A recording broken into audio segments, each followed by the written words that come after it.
Okay, now, okay, so I would request everyone to put it on the chat box if you're comfortable with Hindi or English.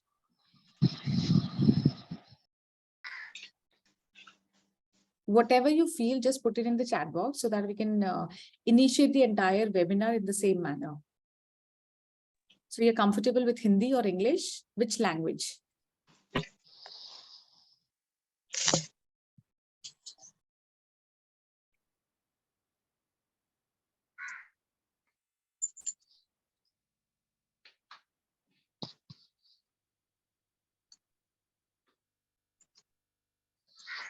Both. Okay.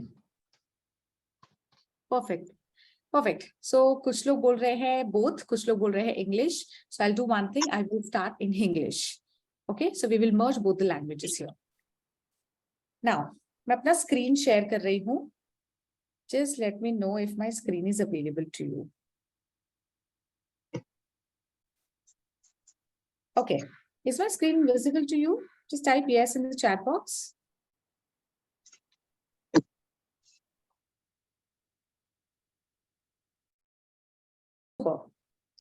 Perfect.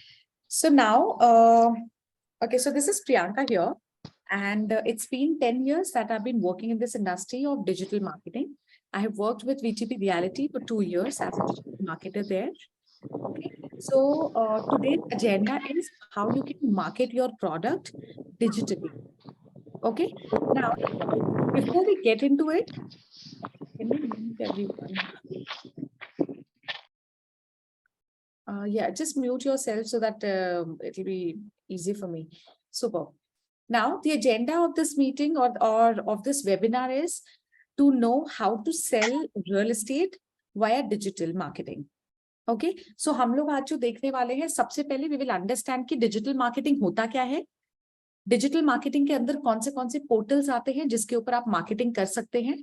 Suppose Google हो गया, Facebook हो गया, Instagram, LinkedIn, Snapchat, a lot of things are there, right? Now, which is the most profitable or lucrative one? We will see that.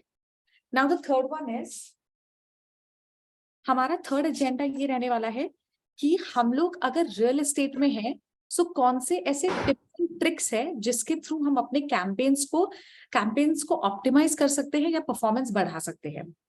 Okay, may be आप लोगों में से कुछ लोग ऐसे होंगे जो ऑलरेडी डिजिटल मार्केटिंग कर रहे हैं खुद से, या फिर कुछ लोग ऐसे होंगे जो आउटसोर्स करते हैं, या कुछ लोग ऐसे होंगे जिन्होंने इन्वेस्ट किया है 99 एकर्स या मैजिक ब्रिक्स में और वहां से आप लोग लीड जनरेट कर रहे हैं.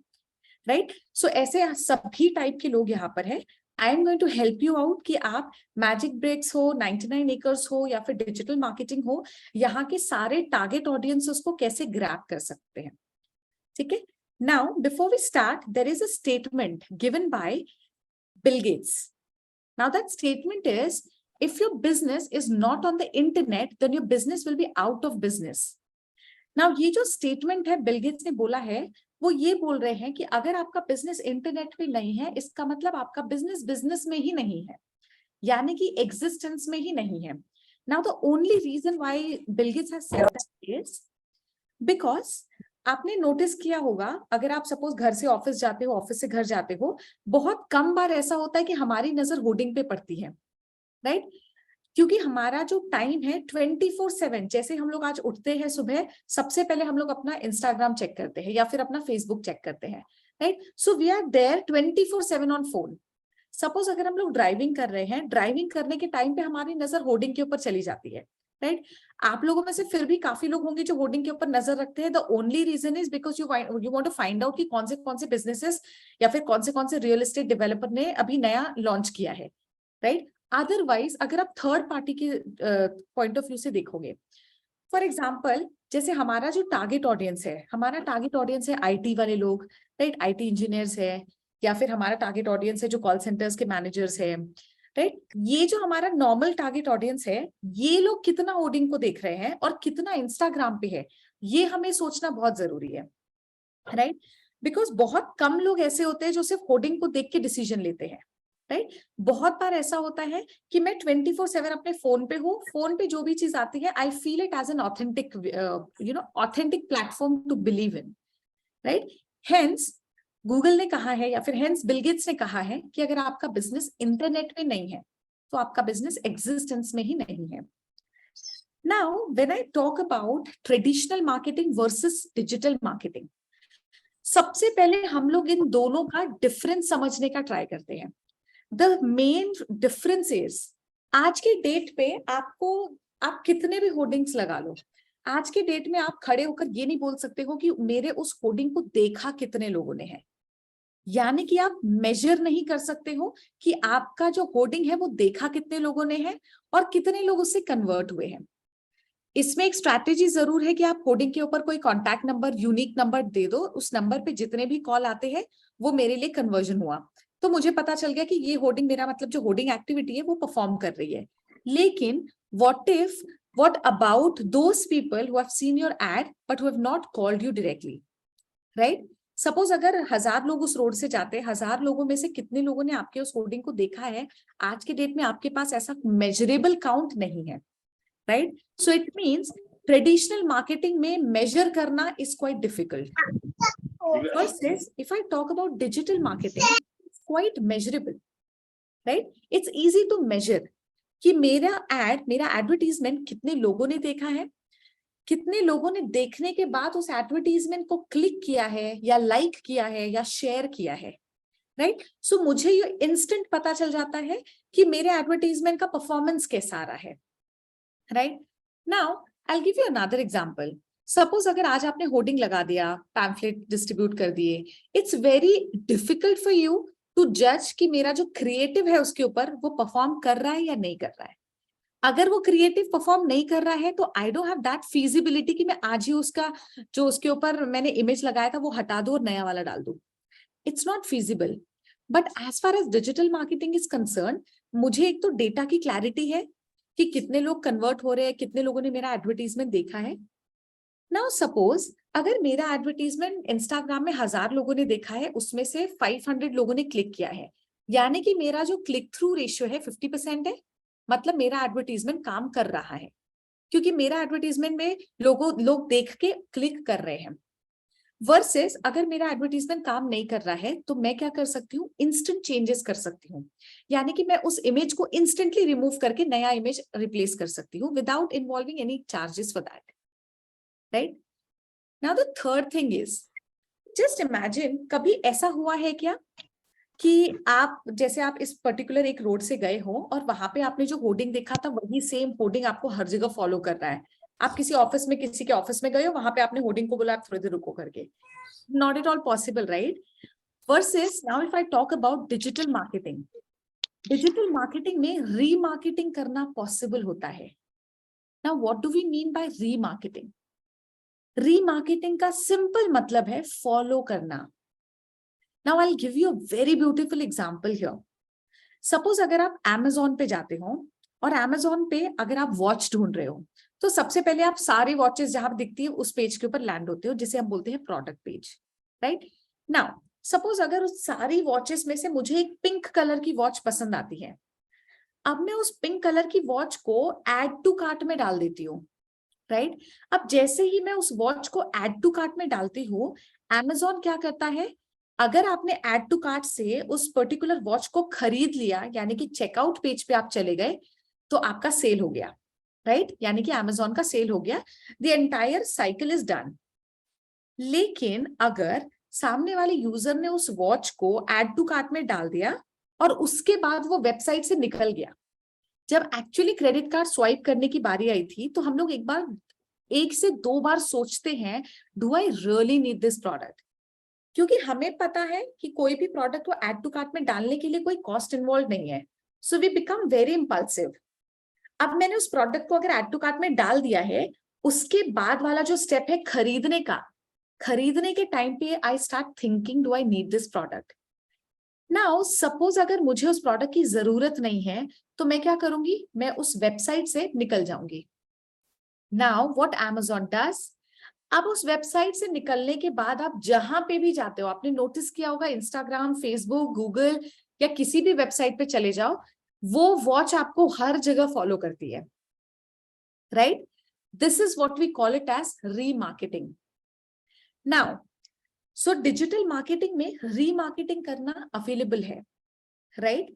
यानी कि आप सामने वाले यूजर को तब तक फॉलो कर सकते हैं जब तक आपका फॉर्म वो नहीं भरता है, ठीक है? So these are the differences between digital marketing versus traditional marketing. Okay, now as I move ahead we will try to understand जो customer. Hello, can you please mute yourself?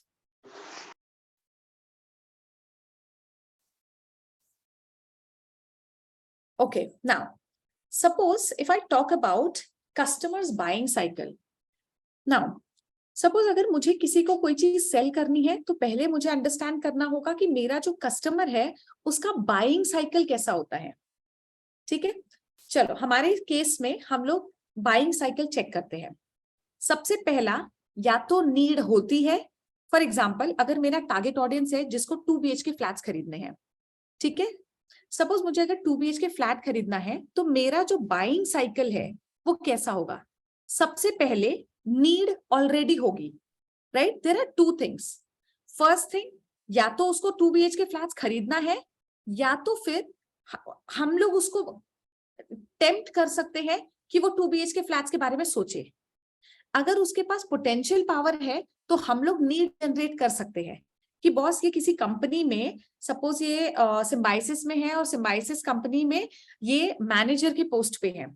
Now what we can do, अगर इसका age group हमसे match करता है, we can provoke him और we can tempt him to buy things, या फिर we can tempt him to buy 2 BHK flat from us.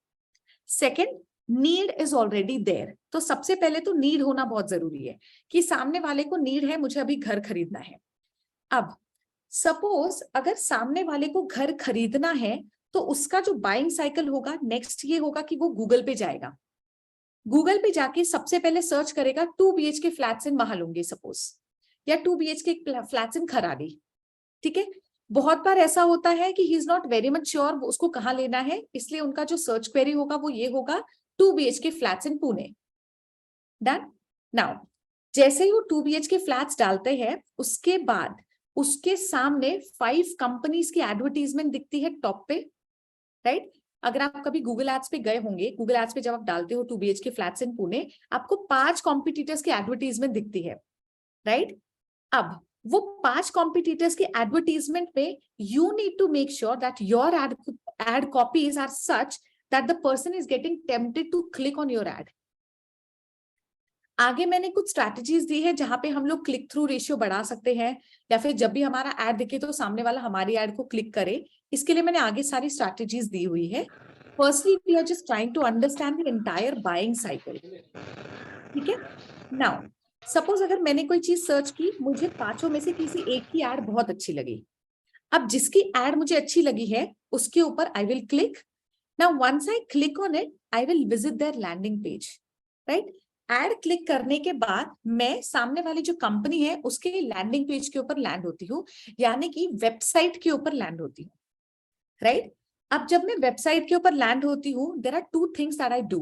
First thing, I will try to explore the entire website और landing page, right? कि आप क्या दे रहे हो, 2 BHK flats है, उसका रेट कितना है, एमिनिटीज कौन सी है, उस एमिनिटीज में क्या क्या मिलने वाला है, कितना स्क्वायर फीट है, ये सारी इंफॉर्मेशन मैं सर्च करने का ट्राई करती हूँ आपके लैंडिंग पेज के ऊपर जाने के बाद, right? Once I explore your landing page, my next step is to fill the form. Now suppose अगर मुझे आपके लैंडिंग पेज के ऊपर जो चीजें दी थी वो सब मुझे अट्रैक्ट करती है या फिर मुझे पसंद आती है, तो my next thing is I will fill up the form, right? Now अगर सामने वाले यूजर ने फॉर्म फिल नहीं किया है, now there are 2 things. Suppose अगर मैं हूं और एक और यूजर है, मैंने किसी साइट के ऊपर क्लिक किया, यानी कि मेरे को 2 BHK फ्लैट्स इन पुणे किसी गोदरेज का दिख गया था, मैंने उसके एडवर्टीजमेंट के ऊपर क्लिक किया और मैं लैंडिंग पेज के ऊपर लैंड हुई, ठीक है? वहां पे मुझे लिखा हुआ था सपोज कि for 1 month there is no GST that you need to bear, so GST, right? Second thing, maybe they have given you can download my free brochure, right? Suppose अगर ऐसा होता है,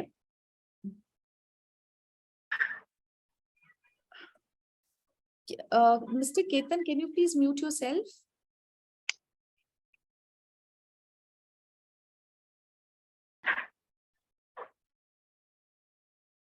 ओके, नाउ सबसे पहले suppose there are two things. First thing, अगर मुझे आपके landing page के ऊपर बहुत सारी चीजें दिखती है जहाँ पे आपने लिखा है कि हमारे ये एमिनिटीज है और एमिनिटीज के बारे में डिटेल इंफॉर्मेशन चाहिए है, तो क्लिक ऑन द बटन और fill up the form, right. अगर मैं फिल अप द फॉर्म करती हूँ तो उसके बाद मेरा जो है मेरा फॉर्म आ गया, यानी कि मेरे पास लीड आ गई, ठीक है। दूसरा है कि सामने वाले यूजर ने फॉर्म नहीं भरा है, आपके लैंडिंग पेज के ऊपर आया है, आपके वेबसाइट पे आके सब कुछ पढ़ लिया है, लेकिन उसने लैंडिंग पेज के ऊपर फॉर्म नहीं भरा है। So next step is I can follow that person like Amazon, right.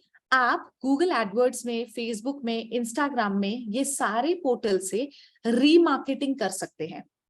सो मेरा यहाँ पे रूल क्या सेट होगा कि जो यूजर मेरे लैंडिंग पेज पे आए हैं लेकिन जिन्होंने फॉर्म नहीं भरा है, मुझे उन्हें एडवर्टीजमेंट दिखानी है with the help of remarketing.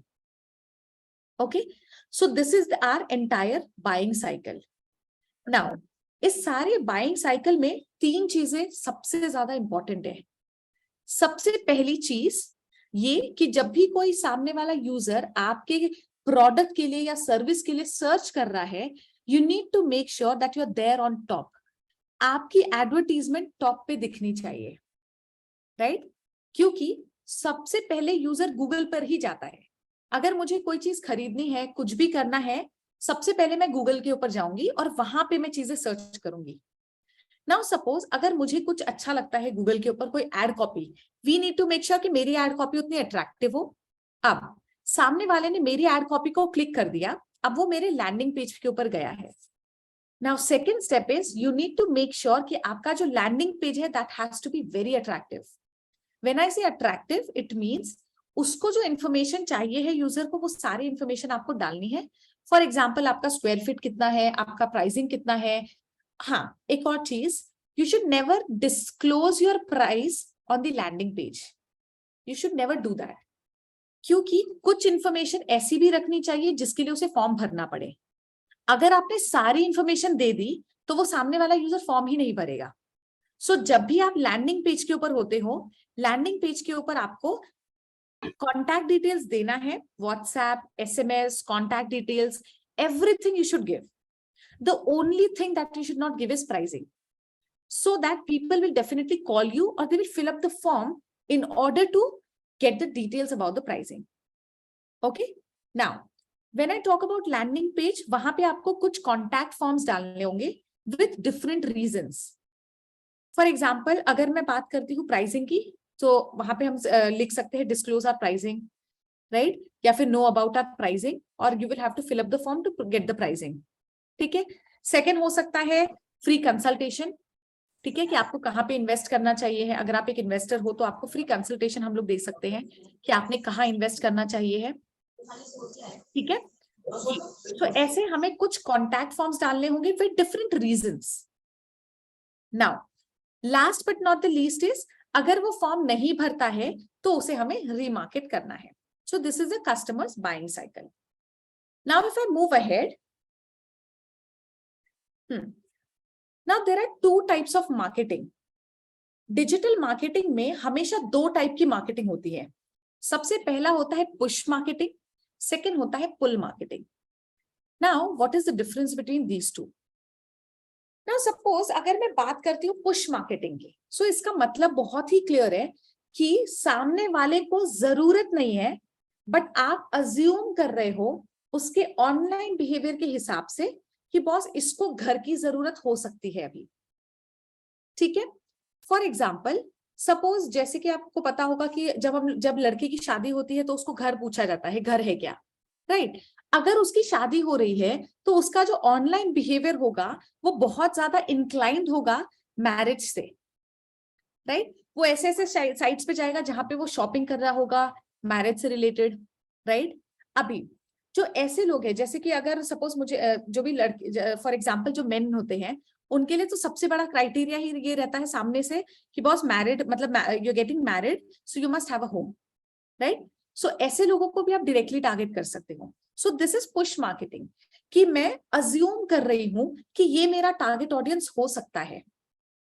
दूसरा, जैसे मैं अज्यूम करती हूँ, सपोज अगर फॉर एग्जाम्पल अगर सामने वाला यूजर है, उसके पास आईफोन है, उसके पास डबल डेक खुलने वाला फोन है, सैमसंग का हायर प्रोफाइल वाला फोन है, जिसके पास लग्जरियस कार है, ये सारे चीजों से मैं ये पता लगा सकती हूँ he has the potential power to invest in my 75 lakh का प्रॉपर्टी या फिर 1 करोड़ का प्रॉपर्टी, राइट। सो उसका जो ऑनलाइन बिहेवियर है उसके तरफ से मैं अज्यूम करूंगी कि बॉस ये मेरा टारगेट ऑडियंस हो सकता है, राइट।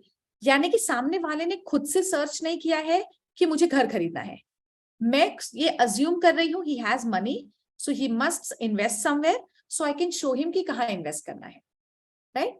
नाउ व्हेन आई से पुश मार्केटिंग, यानी कि जहां पे हम अज्यूम कर रहे हैं कि हमारा टारगेट ऑडियंस ये होगा, उसके लिए 3 प्लेटफॉर्म्स है, फेसबुक, इंस्टाग्राम, लिंक्डइन। दूसरा आता है पुल मार्केटिंग, यानी कि नीड इज ऑलरेडी देयर, यानी कि सामने वाले को पता है उसको घर खरीदना है, सामने वाला खुद से गूगल पे जाता है और वहां पे सर्च करता है 2 BHK फ्लैट्स इन पुणे। अगर ऐसा केस है तो ये सबसे लो हैंगिंग फ्रूट है, यानी कि आप लोग जैसे गूगल एड्स में अपना एड रन करोगे, आपके पास ऑटोमेटिकली पुल मार्केटिंग वाले लोग आ रहे हैं, जिनको जरूरत है, जो खरीदना चाहते हैं, वो लोग ऑटोमेटिकली इसमें कैप्चर हो रहे हैं। लेकिन फेसबुक, इंस्टाग्राम, लिंक्डइन के लिए आपको अज्यूम करना है कि मेरा ऑडियंस हो सकता है। Now if I move ahead, we will try to understand कि गूगल काम कैसे करता है। First of all will understand कि गूगल कैसे काम करता है, फेसबुक कैसे काम करता है, फिर वो रियल एस्टेट में हम लोग कैसे यूज कर सकते हैं, that we are going to cover. Okay, now so far understood by everyone? Just type yes in the chat box if you have understood everything.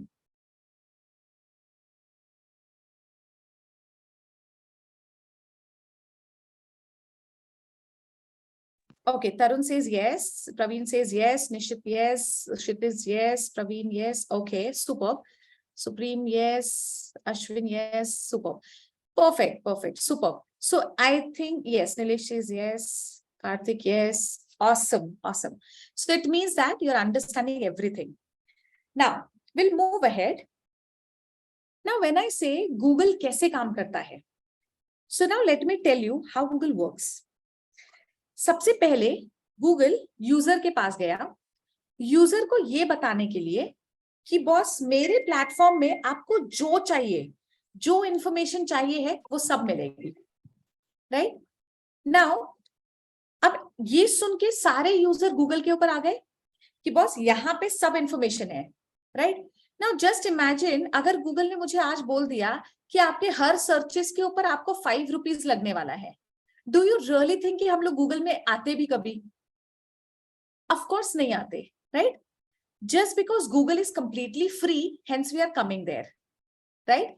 अब सेकेंड थिंग, गूगल गया companies के पास, कंपनीज को ये बोलने के लिए कि मेरे पास सारे टाइप का टारगेट ऑडियंस आता है, जिनका मेरे पास सारा डेटा है, कौन सा फोन यूज करते हैं, कौन सा इंटरनेट यूज करते हैं, कौन सी कार है, कौन सी चीज खरीदना चाहते हैं, कौन से क्लास में है अभी, करियर कौन सा है, प्रोफेशनल कौन सा है, सारी इंफॉर्मेशन मेरे पास है। आपके पास अगर कोई प्रोडक्ट है तो आप आपकी एडवर्टीजमेंट मेरे प्लेटफॉर्म पे रन करो और उसमें से कुछ पार्ट मुझे मिलना चाहिए। अंडरस्टूड? सो यहाँ पे गूगल एक इंटरमीडियरी का काम कर रहा है। वो बोलते हैं ना, जब दो लोगों का झगड़ा होता है तो तीसरे का फायदा होता है। सो यहाँ पे तीसरा है गूगल एडवर्ड्स, राइट। क्योंकि गूगल के पास यूजर्स है, यूजर को उन्होंने बोल दिया है कि मेरे पास सारी इंफॉर्मेशन आती है। सेकंड, गूगल गया कंपनीज के पास कि मेरे पास सारे टारगेट ऑडियंस है, सिर्फ आपको अपना एडवर्टीजमेंट वहां पे दिखाना है, राइट। अब यहाँ पे दोनों पार्टी सामने आ गई है, राइट। नाउ जब एडवर्टीजमेंट दिखाना है तभी भी, सपोज अगर रियल एस्टेट में जैसे अभी हमारे पास 48 लोग ज्वाइन हुए हैं आज, सब लोग चैनल पार्टनर्स हैं, राइट। हर किसी के पास रियल एस्टेट का प्रोडक्ट है, सब लोगों को सेल करना है। Now you might be knowing कि आपका जो टारगेट ऑडियंस है वो भी सेम है और आपका जो प्रोडक्ट है वो भी सेम है, राइट। किसी ना किसी का प्रोजेक्ट है और कोई ना कोई टारगेट ऑडियंस है जिसको आप सेल कर रहे हैं, राइट? दोनों केसेस में एवरीथिंग इज सेम। नाउ ऐसे केसेस में गूगल कैसे डिसाइड करेगा कि मुझे किसका एडवर्टीजमेंट दिखाना है और किसका नहीं दिखाना है, right? Now we will try to understand पहले गूगल का इंटरफेस कैसा दिखता है। Okay, now suppose if I go to Google and I'm putting 2 BHK flats in Pune, suppose मैंने ये डाल दिया, ऐसे ही यूजर डालता है, ठीक है? अब यहाँ पे जब मैंने डाला है 2 BHK फ्लैट्स इन पुणे, मुझे एडवर्टीजमेंट दिख रहा है VTP Euphoria, VTP Earth One, Lodha group, right? अब जहां पे भी स्पॉन्सर्ड लिखा रहता है, ये देख रहे हो आप ऊपर स्पॉन्सर्ड लिखा हुआ, ये सारे के सारे पेड एडवर्टीजमेंट होते हैं, राइट? जहां पे भी स्पॉन्सर्ड लिखा है, these are the paid advertisement. Now if I just go down, यहां पे अगर आप देखोगे इसके आगे कहीं पे भी स्पॉन्सर्ड नहीं लिखा है, राइट? सो इट मींस ये जो है ये एसईओ है, जिसे हम बोलते हैं सर्च इंजन ऑप्टिमाइजेशन। यानी कि बिना एडवर्टीजमेंट के आप यहाँ पे आते हो, लेकिन it takes time, it takes at least 6 months to come on first page in this listing. Now if I just go down, ये जहां पे मैप्स दिख रहे हैं, इसे हम बोलते हैं माय लोकल लिस्टिंग, यानी कि गूगल का local listing. What does that mean? It means यहाँ पे जो भी दिख रहा है वो मुझे सिर्फ आसपास के एरिया का ही दिखता है। अंडरस्टूड? नाउ यहाँ पे सपोज ये एडवर्टीजमेंट है, मुझे फर्क नहीं पड़ता है कि मैं कहाँ बैठी हूँ, एडवर्टीजमेंट मुझे सबका दिखेगा, राइट? लेकिन यहाँ पे मैं कहाँ बैठी हूँ उसके आसपास वाला डेटा ही सिर्फ दिखता है। यानी कि अगर मैं डेक्कन में हूं तो मुझे उसके आसपास वाली चीजें दिखेंगी, अगर मैं बानेर में हूं तो मुझे सिर्फ उसके आसपास वाली चीजें दिखेंगी। इसीलिए हम इसे बोलते हैं local listing. Understood? Now suppose अगर मैं बात करती हूं इन एडवर्टीजमेंट की जो यहाँ पे दिख रही है, इन एडवर्टीजमेंट में गूगल कैसे डिसाइड करता है कि मुझे टॉप पे किसे दिखाना है और मुझे सेकंड में किसे दिखाना है? ओके, क्योंकि यहाँ पे सब लोग, अभी आप सब लोग सपोज स्टैनली पार्टनर्स है, सब लोग अपने रियल एस्टेट के एड्स दिखाना चाहते हैं, right? Now how will Google decide कि मुझे किसका टॉप पे दिखाना है, राइट? क्योंकि एडवर्टीजमेंट तो सब कर रहे हैं, सभी लोग सेम ऑडियंस ले रहे हैं, सेम कीवर्ड्स ले रहे हैं, everybody is doing the same game, right? The only difference यहाँ पे गूगल कैसे डिसाइड करता है। तो सबसे पहले हम अंडरस्टैंड करते हैं गूगल का एल्गोरिदम कैसे काम करता है। आई होप आप सभी लोगों ने ऑक्शन देखा होगा, कभी नीलामी देखी है? अगर नहीं देखी है तो हम लोगों ने मूवी में देखी होगी, ओम जय जगदीश मूवी में घर की नीलामी होती है और घर सामने रखा जाता है, उस घर के ऊपर सब लोग अपना बिडिंग लगाते हैं।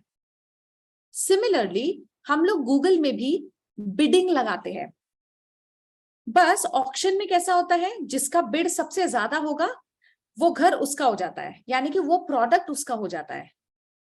बस गूगल के केस में कैसा है, प्रोडक्ट मतलब कीवर्ड्स, जैसे मैंने यहाँ पे डाला 2 BHK फ्लैट्स इन पुणे, सो ये जो पर्टिकुलर कीवर्ड है इसके ऊपर सब लोग अपना बिडिंग लगा रहे हैं ना। अगर हमारा एग्जांपल में 3 कॉम्पिटिटर्स ले लेती हूँ, एक है A, B और C, ऐसे 3 कॉम्पिटिटर्स हैं। अब तीनों कॉम्पिटिटर्स कुछ ना कुछ अमाउंट अपना लगा रहे होंगे। सपोज A बोलता है कि मैं 20 रुपीज लगाने के लिए रेडी हूं, 20 रुपीज में मेरा एडवर्टीजमेंट इस पर्टिकुलर कीवर्ड पे दिखना चाहिए। दूसरा बोलता है मैं 30 लगाऊंगा, तीसरा बोलता है मैं 40 लगाऊंगा। अब गूगल क्या करता है, जो सबसे ज्यादा बिडिंग लगा रहा है उसका एडवर्टीजमेंट सबसे टॉप पे दिखता है। अंडरस्टूड? हमारे एग्जाम्पल में VTP यूफोरिया, VTP अर्थवन और लोढ़ा ग्रुप तीनों है। सपोज अगर VTP यूफोरिया ने सबसे ज्यादा बिडिंग लगाया है, so it will secure the first position. Understood? So 40 वाला यहां, 30 वाला यहां, 20 वाला यहां, फॉर दिस पर्टिकुलर कीवर्ड। यहीं पे अगर मैं 3 BHK फ्लैट्स डालती हूं तो मेरा पूरा चेंज हो जाता है। 3 BHK फ्लैट्स के लिए ऑप्शन में सबसे टॉप पे VTP यूफोरिया दिख रहा है, न्याती, VTP अर्थवन, राइट? यानी कि 40, 30, 20 ऐसे डिसाइड होता है कि टॉप पे कौन दिखेगा। नाउ सपोज इतना तो क्लियर हो गया कि गूगल कैसे डिसाइड करता है कि मुझे टॉपिक इसका दिखाना है, लेकिन हम लोग एक्चुअल में गूगल को कितना पे करते हैं वो हमें देखने की जरूरत है. So there is a simple rule that you need to remember. हम लोग हमारा जो एग्जैक्ट कॉम्पिटिटर है नीचे वाला, यानी कि सपोज 40 रुपीज ये लगा रहे थे, ये लगा रहे थे 30 रुपीज. सो हमारा जो नीचे वाला एग्जैक्ट कॉम्पिटिटर है यानी कि न्याती ग्रुप, इन्होंने जितना लगाया है उससे 1 रुपए ज्यादा ही सिर्फ मुझे पे करना है गूगल को. वो भी कब? जब मेरे एडवर्टीजमेंट में किसी ने क्लिक किया तभी. Otherwise, I don't need to pay. I am repeating. This is what we call it as CPC concept, cost per click. या आपने सुना होगा PPC concept, pay per click concept. इसका मतलब सिर्फ ये है कि जब भी आपके एडवर्टीजमेंट को क्लिक आता है तभी आपको गूगल को पे करना है. डजंट मैटर आपका एडवर्टीजमेंट कितनी बार दिखा है. हमारे एग्जाम्पल में सपोज मैं न्याती ग्रुप वाले की जो एड है उसको क्लिक करती हूं, तो ये जो VTP यूफोरिया और अर्थवन है, they don't need to pay anything to Google. सिर्फ हमारे केस में न्याती ग्रुप गूगल को पे करेगा बिकॉज मैंने उनकी एडवर्टीजमेंट को क्लिक किया है. राइट? सो आपकी एडवर्टीजमेंट को अगर कोई क्लिक करता है तभी you need to pay to Google, otherwise you don't need to pay anything to Google. इसीलिए उसका नाम है cost per click, pay per click. Okay, now how much am I suppose to pay? अगर मेरी advertisement को click आ जाता है तो मुझे पे कितना करना है ये हमें समझना है. सो हमें अपने एग्जैक्ट नीचे वाले कॉम्पिटिटर से 1 रुपए ज्यादा पे करना है. इवन दो आप 40 लगा रहे हो, फिर भी आपको पे करते समय 31 रुपीज पे करना है क्योंकि आपके नीचे वाले ने 30 पे किया है. So it's always good, it's always a wise decision to bid high. अगर आप हाई बिड करते हो तो आपका टॉप पोजीशन सिक्योर हो जाता है. पे करते समय आप वैसे भी नीचे वाले से 1 रुपए ज्यादा ही पे कर रहे हो. Understood everyone? Now the question arises कि व्हाट इफ अगर तीनों एक ही बिड लगा रहे हैं, तो सपोज तीनों ने 30 30 30 लगा दिया कि बॉस मेरा इस पर्टिकुलर कीवर्ड के ऊपर एड दिखाने के लिए आई एम रेडी टू पे 30 रुपीज अ क्लिक, मतलब किसी एक के क्लिक का मैं 30 रुपीज पे करने के लिए रेडी हूं. ऐसा अगर तीनों ने लगा दिया, अगर ऐसा होता है तो गूगल क्या करता है, यहां पे क्वालिटी रोल में लाता है, यानी कि इसे हम बोलते हैं क्वालिटी स्कोर. ठीक है? Now the formula is bidding into quality score is equal to ad position. Suppose अगर ये 40 रुपीज पे कर रहे हैं लेकिन इसका क्वालिटी स्कोर खराब है, सो ये ऑटोमेटिकली न्याती के नीचे चला जाएगा. अगर इसका क्वालिटी स्कोर अच्छा है तो ये न्याती के ऊपर रहेगा. लेकिन क्वालिटी स्कोर गूगल तभी इनोवेट या फिर इंट्रोड्यूस करता है जब आपके एडवर्टीजमेंट का सभी ने सेम बिडिंग लगाया है. अगर सब लोग अलग बिडिंग लगा रहे हैं तो जो हाईएस्ट बिड लग रहा है उसी का पोजीशन आएगा टॉप पे.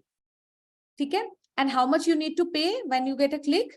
जो भी आपका नीचे वाला कॉम्पिटिटर है उससे 1 रुपए ज्यादा. This is the Google AdWords का CPC कॉन्सेप्ट. सो आपको यहाँ पे you need to make it a practice कि आपका जो बिडिंग है वो थोड़ा सा हाई लगाओ. बिडिंग लगाने से आपका पोजीशन सिक्योर हो जाएगा. पे करते समय आपके नीचे वाले कॉम्पिटिटर से सिर्फ 1 रुपए ज्यादा पे करना है. Understood everyone? Now we will get back to our presentation. So this is how Google works.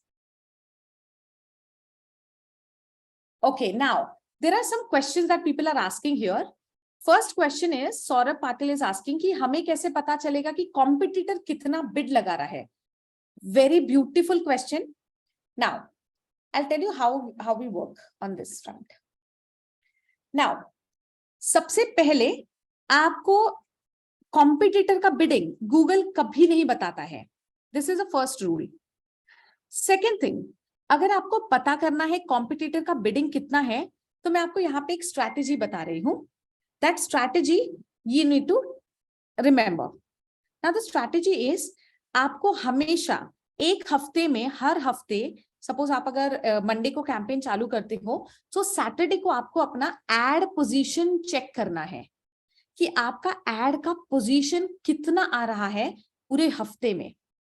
अगर आपको ऐसा लगता है कि मेरा एड पोजीशन सेकेंड नंबर पे आ रहा है, सो इसका मतलब मुझे बिडिंग बढ़ाने की जरूरत है ताकि मेरा फर्स्ट नंबर पे आए. This is the first rule. यानी कि आप फर्स्ट रूल क्या करोगे, आप अपना एड पोजीशन चेक करोगे. अगर आपको एवरेज पोजीशन दिख रहा है कि 2, 3 ऐसा है, it means you need to increase your bid, क्योंकि आपका कॉम्पिटिटर आपसे ज्यादा बिडिंग कर रहा है. Understood? So this is how you come to know कि कॉम्पिटिटर कितना बिडिंग कर रहा है.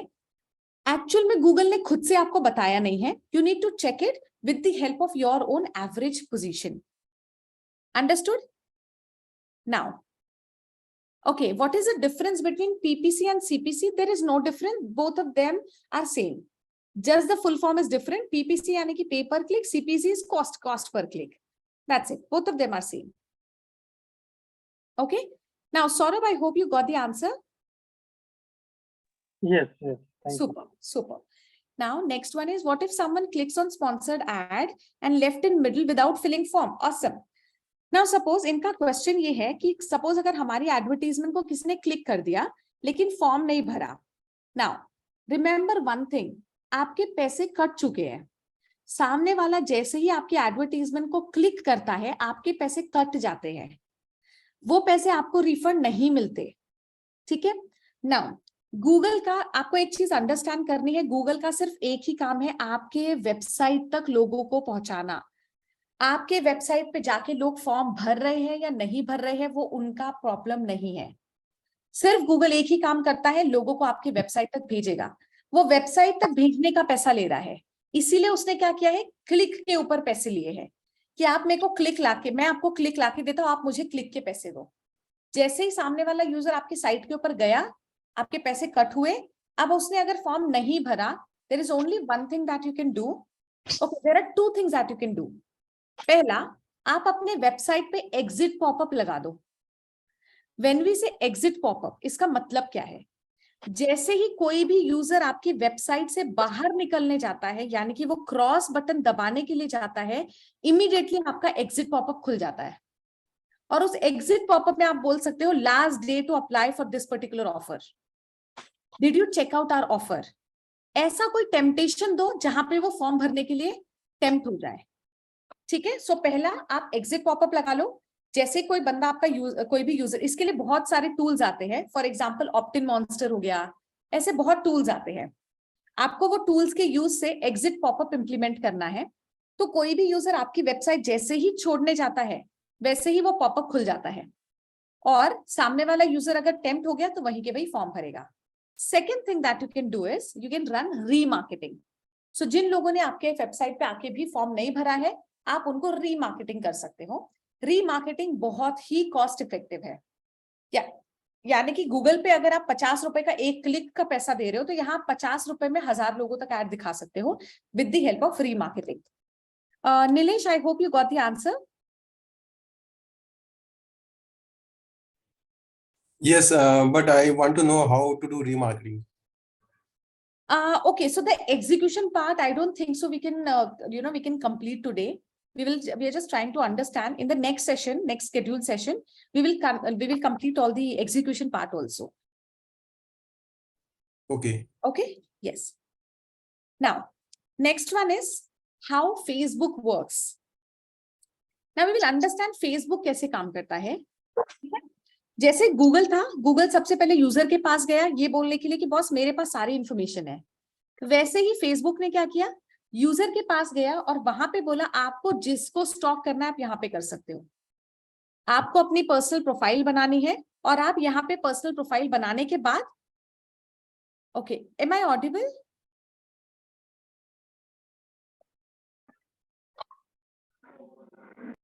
Am I audible? Yes. Okay. Super. Okay, perfect. Thank you so much for replying there. Now how Facebook works, we need to understand. सबसे पहले Facebook गया user के पास. User अभी ना एक चीज अंडरस्टैंड करो, जो ह्यूमन बीइंग है उनके पहले ना जो 3 नीड्स रहते थे, 3 नीड्स वर देयर. पहला चाहिए मुझे कपड़ा, रोटी, मकान, ये तीनों थे. आजकल की जनरेशन में ऐसा बिल्कुल नहीं है. आजकल की जनरेशन को खाना नहीं मिल गया तो भी चलेगा, बट फोन चाहिए, इंटरनेट चाहिए. सोशली इंक्लाइंड है, सब लोग सोशल एनिमल्स है. हर किसी को कहीं ना कहीं किसी ना किसी के साथ सोशल होना है, राइट? इसीलिए फेसबुक ने क्या किया, आपके सोशल क्वेश्चन को सेटिस्फाई किया है कि बॉस आपके सारे फ्रेंड्स यहाँ पे मिलेंगे, जिससे भी आप रोज नहीं मिल रहे हो, आप you can build a connect over Facebook, right? Now Facebook ने नेक्स्ट स्टेप क्या लिया, कंपनीज के पास गया. कंपनीज को बोला कि मेरे पास सारे ऑडियंस यहाँ पर है, जहां पे सारी चीजें अपडेट होती है, राइट? सो ऐसे करके कंपनीज को भी लेके आए. अभी अगर आप ह्यूमन बिहेवियर देखोगे तो हम लोगों ने कैसे किया फेसबुक पे. सबसे पहले तो हम लोगों ने अपना प्रोफाइल खोल दिया फेसबुक में. जब हम लोग प्रोफाइल खोल रहे थे तो उन्होंने कुछ इन्फॉर्मेशन मांगी थी, जैसे फोन नंबर, ईमेल आईडी, आपका लोकेशन क्या है, नाम क्या है, आप कहाँ से बिलोंग करते हैं, लैंग्वेज कौन सा प्रेफरेंस है, पॉलिटिकल व्यू क्या है, सारी इंफॉर्मेशन उन्होंने मांगी थी, हम लोगों ने दे दी, राइट? तो यानी कि हमारे पास ये सारी इंफॉर्मेशन आ गई है as a digital marketer. Second thing, सारी इंफॉर्मेशन देने के बाद भी हमें आराम नहीं मिला, तो हमने नेक्स्ट क्या किया, अपने टाइमलाइन को भरना स्टार्ट किया, राइट? आजकल हम लोग अपने टाइमलाइन पे सब अपडेट करते हैं. मेरा ग्रेजुएशन हो गया, मेरा एमबीए हो गया, मेरी शादी हो गई, बच्चे हो गए, सब आगे का जो भी प्रोसेस है हम लोग सब अपडेट करते हैं, राइट? जब हम लोग टाइमलाइन भरते हैं, हम ये भी अपडेट करते हैं हम कौन से रेस्टोरेंट में चेक इन कर रहे हैं, राइट? मैंने न्यू फोन लिया है, न्यू फोन कौन सा लिया है, करेक्ट? मुझे ये डिग्री मिली है, मेरे को ये अवार्ड मिला है कंपनी से, मैंने न्यू कंपनी स्विच की है. ये सारी इंफॉर्मेशन हम लोग वहां पे अपडेट करते हैं टाइमलाइन में, राइट? अब ये जो भी चीजें हम अपडेट कर रहे हैं वही से हमें टारगेट ऑडियंस मिल रहा है. यानी कि फेसबुक के ऊपर वही से हम टारगेट ऑडियंस सिलेक्ट कर सकते हैं कि बहुत जिसको भी मैनेजर पोजीशन मिला है उसको मेरा ऐड दिखाओ, राइट? जिसने भी नया फोन आईफोन लिया है उसको मेरा ऐड दिखाओ, क्योंकि पोटेंशियल है वहां पे, correct? Now third one is what we have started doing. हमने अपना टाइमलाइन खराब कर दिया, अब दूसरों की बारी है, राइट? सो हमने टैग करना स्टार्ट किया, राइट? अगर मुझे कोई भी मीम दिख जाता है तो मैं अपने फ्रेंड्स को टैग कर दूंगी कि बॉस ये जो फ्रेंड है मेरा ये ऐसा है. अब इससे क्या होता है, फेसबुक बैकएंड में अपना एक प्रोफाइल बनाता है, सामने वाले यूजर का एक प्रोफाइल बिल्ड होता है. उस प्रोफाइल के अंदर वो यूजर क्या यूज करता है, कौन से पेजेस एक्सप्लोर करता है, कौन सी चीज अभी ढूंढ रहा है, कहाँ पे चेक इन करता है, कौन से पब्स में जाता है, ये सारी इंफॉर्मेशन उस प्रोफाइल में भरते जाता है. Understood? This is how the crowd is being built. This is how the exact target audience is built, right? Now suppose अगर ये ऑडियंस मेरा बन गया पूरा, अब हमें क्या करना है as a digital marketer, I need to choose कि मुझे कौन सा टारगेट ऑडियंस सिलेक्ट करना है, राइट? नाउ सपोज अगर मेरा रियल एस्टेट है तो मैं क्या कर सकती हूँ, मैं एक पूरा लाइफ साइकिल बना सकती हूँ. सपोज किसी ने गूगल पे सर्च किया 2 BHK फ्लैट्स इन पुणे, फिर वो जाएगा रिव्यूज के ऊपर, प्रॉपर्टी वाले जो बिल्डर्स होते हैं उसका रिव्यू देखने के लिए. रिव्यू देखने के बाद वो होम लोन की साइट पे जाएगा, राइट? होम लोन की साइट पे जाने के बाद वो खरीदने का डिसीजन लेता है, राइट? ये पूरा लाइफ साइकिल जो है वो मैं फेसबुक पे टारगेट कर सकती हूँ, करेक्ट? जो भी लोग ऐसी ऐसी जगह पर जा रहे हैं. Now okay, now next one is, अब जब मैंने बताया आपको गूगल एडवर्टीजमेंट का और फेसबुक एडवर्टीजमेंट का, गूगल एड्स में एक ब्यूटीफुल कॉन्सेप्ट मैं आपको बता रही हूँ सबको, वो ये है कस्टम एफिनिटी ऑडियंस. यानी कि मेरे कॉम्पिटिटर्स के वेबसाइट के ऊपर जाने वाले जो भी लोग हैं उसको मैं अपना एडवर्टीजमेंट दिखा सकती हूँ, right? For example there are 2 groups, Nyati ले लो और गोदरेज ले लो.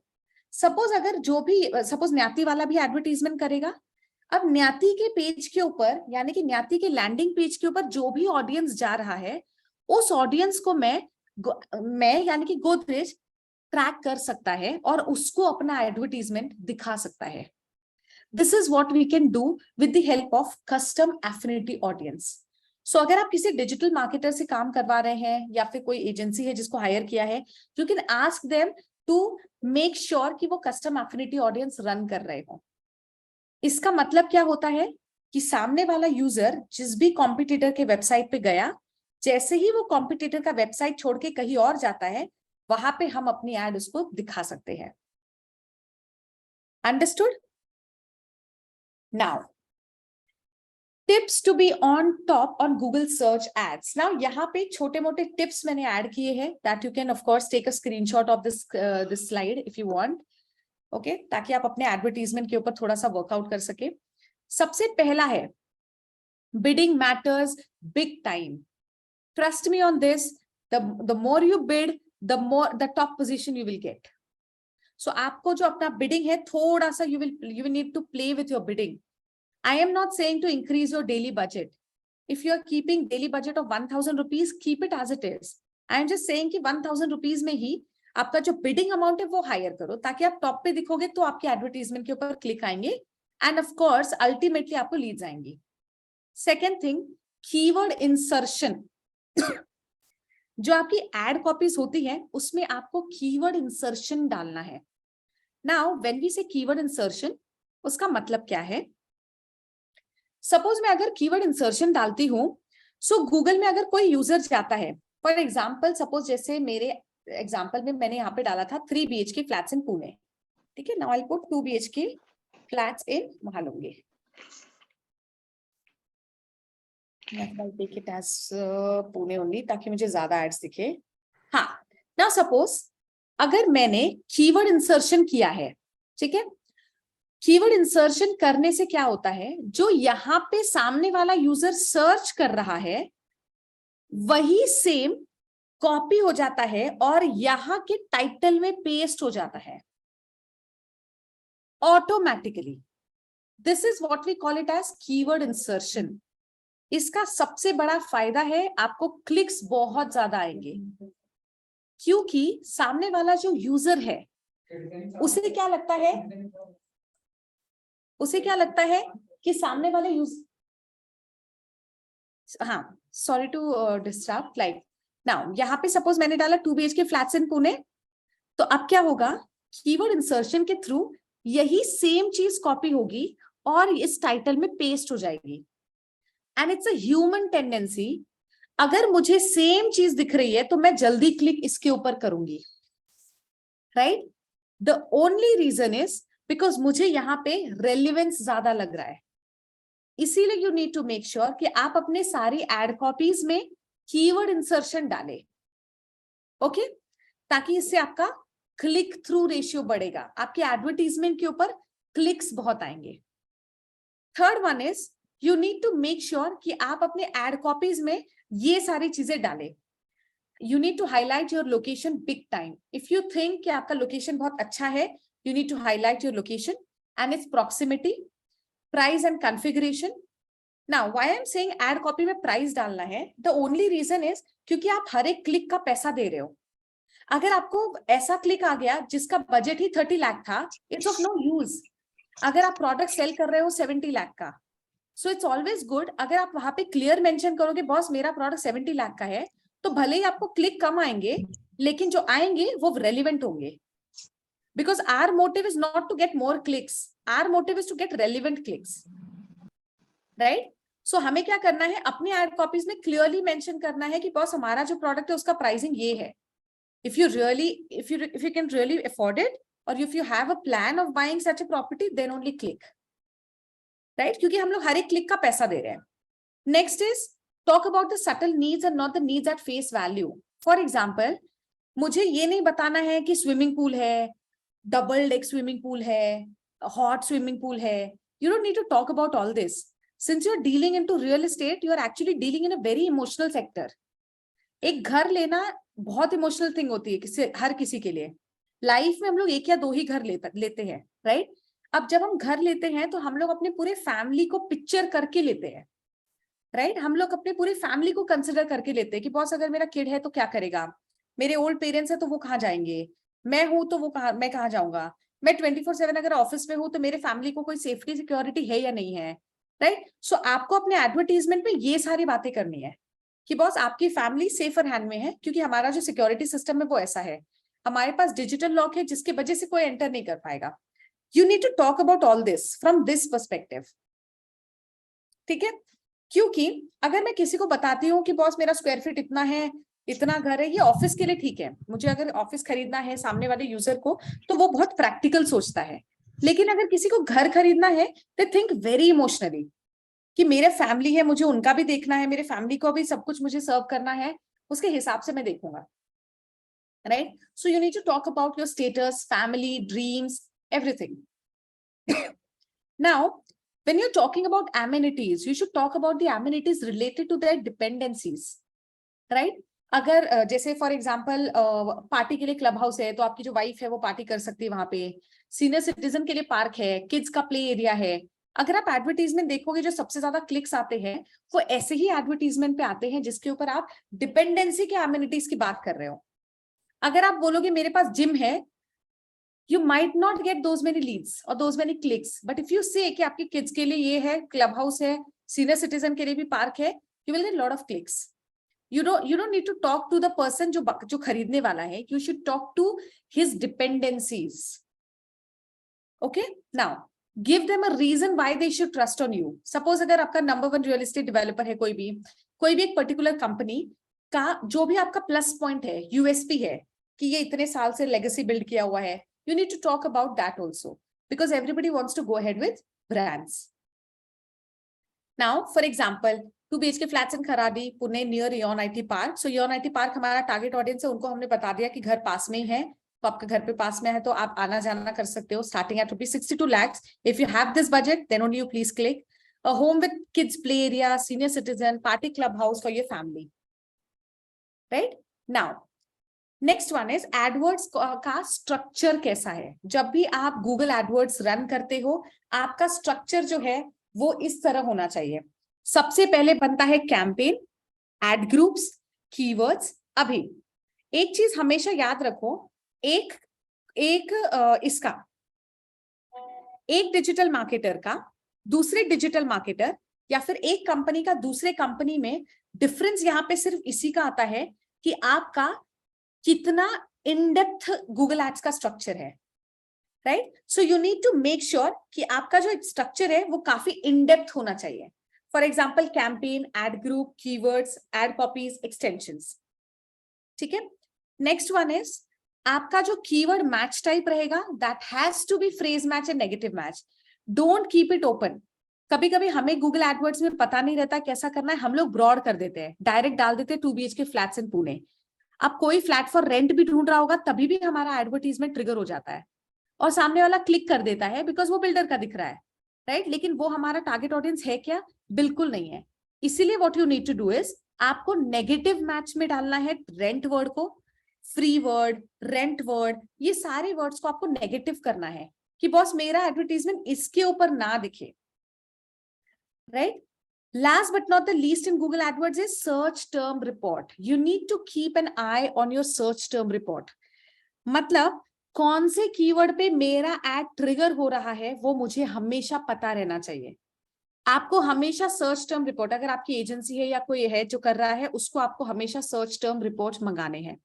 सर्च टर्म रिपोर्ट से आपको ये पता चलता है कि आपकी एडवर्टीजमेंट एक्चुअल में कौन से कीवर्ड्स के ऊपर ट्रिगर हुई है. अगर आपकी एडवर्टीजमेंट गलत चीज पे ट्रिगर हो रही है, you should immediately turn off that particular keyword. Now okay, tips for display ads. अगर आप डिस्प्ले कैंपेन्स रन कर रहे हैं तो सबसे पहला आपको अज्यूम करना है आपका टारगेट ऑडियंस कहाँ जाता है, कौन से वेबसाइट पे विजिट करता है. अगर किसी को 2 BHK फ्लैट लेना है, they will definitely visit 99 acres, housing.com, magic bricks, ये सारे साइट्स के ऊपर जाता है. अब यहाँ पे आप क्या कर सकते हो, आप अगेन यहाँ पे कस्टम एफिनिटी ऑडियंस लगा सकते हो. यानी कि जैसे हमने देखा था कि हमारे कॉम्पिटिटर के वेबसाइट पे जो जा रहा है उसे मुझे टारगेट करना है. Similarly as a competitor you can put 99 acres के पास जो जा रहा है, 99 acres में भी कौन से पर्टिकुलर एक लोकेशन के ऊपर जो जा रहा है उससे मुझे अपना एडवर्टीजमेंट दिखाना है. या फिर जो इन्वेस्टोपीडिया साइट्स के ऊपर जा रहा है, इन्वेस्टमेंट रिलेटेड साइट्स के ऊपर अगर कोई जा रहा है, वहां पे भी आप अपनी एडवर्टीजमेंट दिखा सकते हो। नाउ नेक्स्ट, डिस्प्ले कैंपेन में आपको इन मार्केट ऑडियंस सिलेक्ट करना है। जो लोग होम लोन की साइट पे जा रहे हैं, कॉम्पिटिटर की साइट पे जा रहे हैं, जो लोग कीवर्ड्स डाल रहे हैं 2 BHK फ्लैट्स, ये सारा आपका टारगेट ऑडियंस है, राइट। सो इसे आप अपने एडवर्टीजमेंट में टारगेट ऑडियंस में ले सकते हैं, ठीक है। नाउ सपोज अगर आपके पास ऑलरेडी कुछ डेटाबेस है, सपोज आपके 100 कस्टमर्स हैं, 100 का डेटाबेस आपके पास ऑलरेडी है जिन्होंने आपसे खरीदा है। अब आपको क्या करना है, उस पर्टिकुलर डेटाबेस को गूगल और फेसबुक इन दोनों में इंपोर्ट करना है। इससे क्या होगा, गूगल अपना लुक अलाइक ऑडियंस क्रिएट करता है, यानी कि इन लोगों का जो ऑनलाइन बिहेवियर है, उस ऑनलाइन बिहेवियर को वो ढूंढता है कि बाकी किसका वैसा ऑनलाइन बिहेवियर है, और उन्हीं लोगों को ऐड दिखाता है जिनका ऑनलाइन बिहेवियर उनसे मैच कर रहा है जो आपके कस्टमर्स हैं। इससे क्या होता है, एक तो आपको बजट कम लगता है, दूसरा आप एग्जैक्ट टारगेट ऑडियंस तक पहुंच रहे हो, right. So what you need to do, you need to create a list, जो आपका डेटाबेस ऑलरेडी है, जितने भी लोग आपके कस्टमर्स है, उसका डेटाबेस आपको फेसबुक को प्रोवाइड करना है या गूगल को करना है, and they will automatically create a look alike audience for you. And like we had already discussed about custom affinity and remarketing. Okay, now remarketing में there are 2 things that you can do, 3 things. Suppose अगर आप किसी exhibition में जाते हो, क्रेडाई का exhibition होता है, बहुत सारे रियल एस्टेट के एग्जीबिशंस होते हैं, अगर आप वहां से कस्टमर का डेटाबेस जमा कर लेते हो, तो आप क्या कर सकते हो, you don't need to call each and every lead. By the way, आपके पास सपोज 1000 लोगों का डेटाबेस हो गया, you don't have that manpower, आप किसी को ऐसे बल्क में बिठा के कॉलिंग पे नहीं लगा सकते हो। सो आपको क्या करना है, उस पूरा डेटाबेस का रीमार्केटिंग करना है। वो पूरे डेटाबेस को गूगल एडवर्ड्स में इंपोर्ट करो, ऑटोमेटिकली गूगल एडवर्ड्स उनको ढूंढ के अपना एडवर्टीजमेंट दिखाना स्टार्ट करेगा। इससे क्या होगा कि आपको उस पूरे डेटाबेस को कॉल करने की जरूरत नहीं है जो आपने एग्जीबिशन से कलेक्ट किया है। What you need to do is just do remarketing. Remarketing से जो impress होंगे वही लोग आपका फॉर्म भरेंगे. Now you can call the leads, because out of 1000 people, at least 20 people fill up the form. Now you need to call only to those 20 people and not to the entire 1000 का bunch, right? So first remarketing you can do is to your database. जो भी आप exhibition से collect करते हो उन database के ऊपर कर सकते हो remarketing. Second, जो आपके वेबसाइट पे आए हैं लेकिन फॉर्म नहीं भरा है. थर्ड, जो आपके कॉम्पिटिटर्स की वेबसाइट पे जा रहे हैं. सो ये 3 तरीके की रीमार्केटिंग आप कर सकते हैं. Next one is of course YouTube. YouTube में आप अपने चैनल सिलेक्ट कर सकते हो. I don't know how many people are doing, but you can use this list that I have created. आपको यहाँ पे इस सारे लिस्ट को यूज कर सकते हो.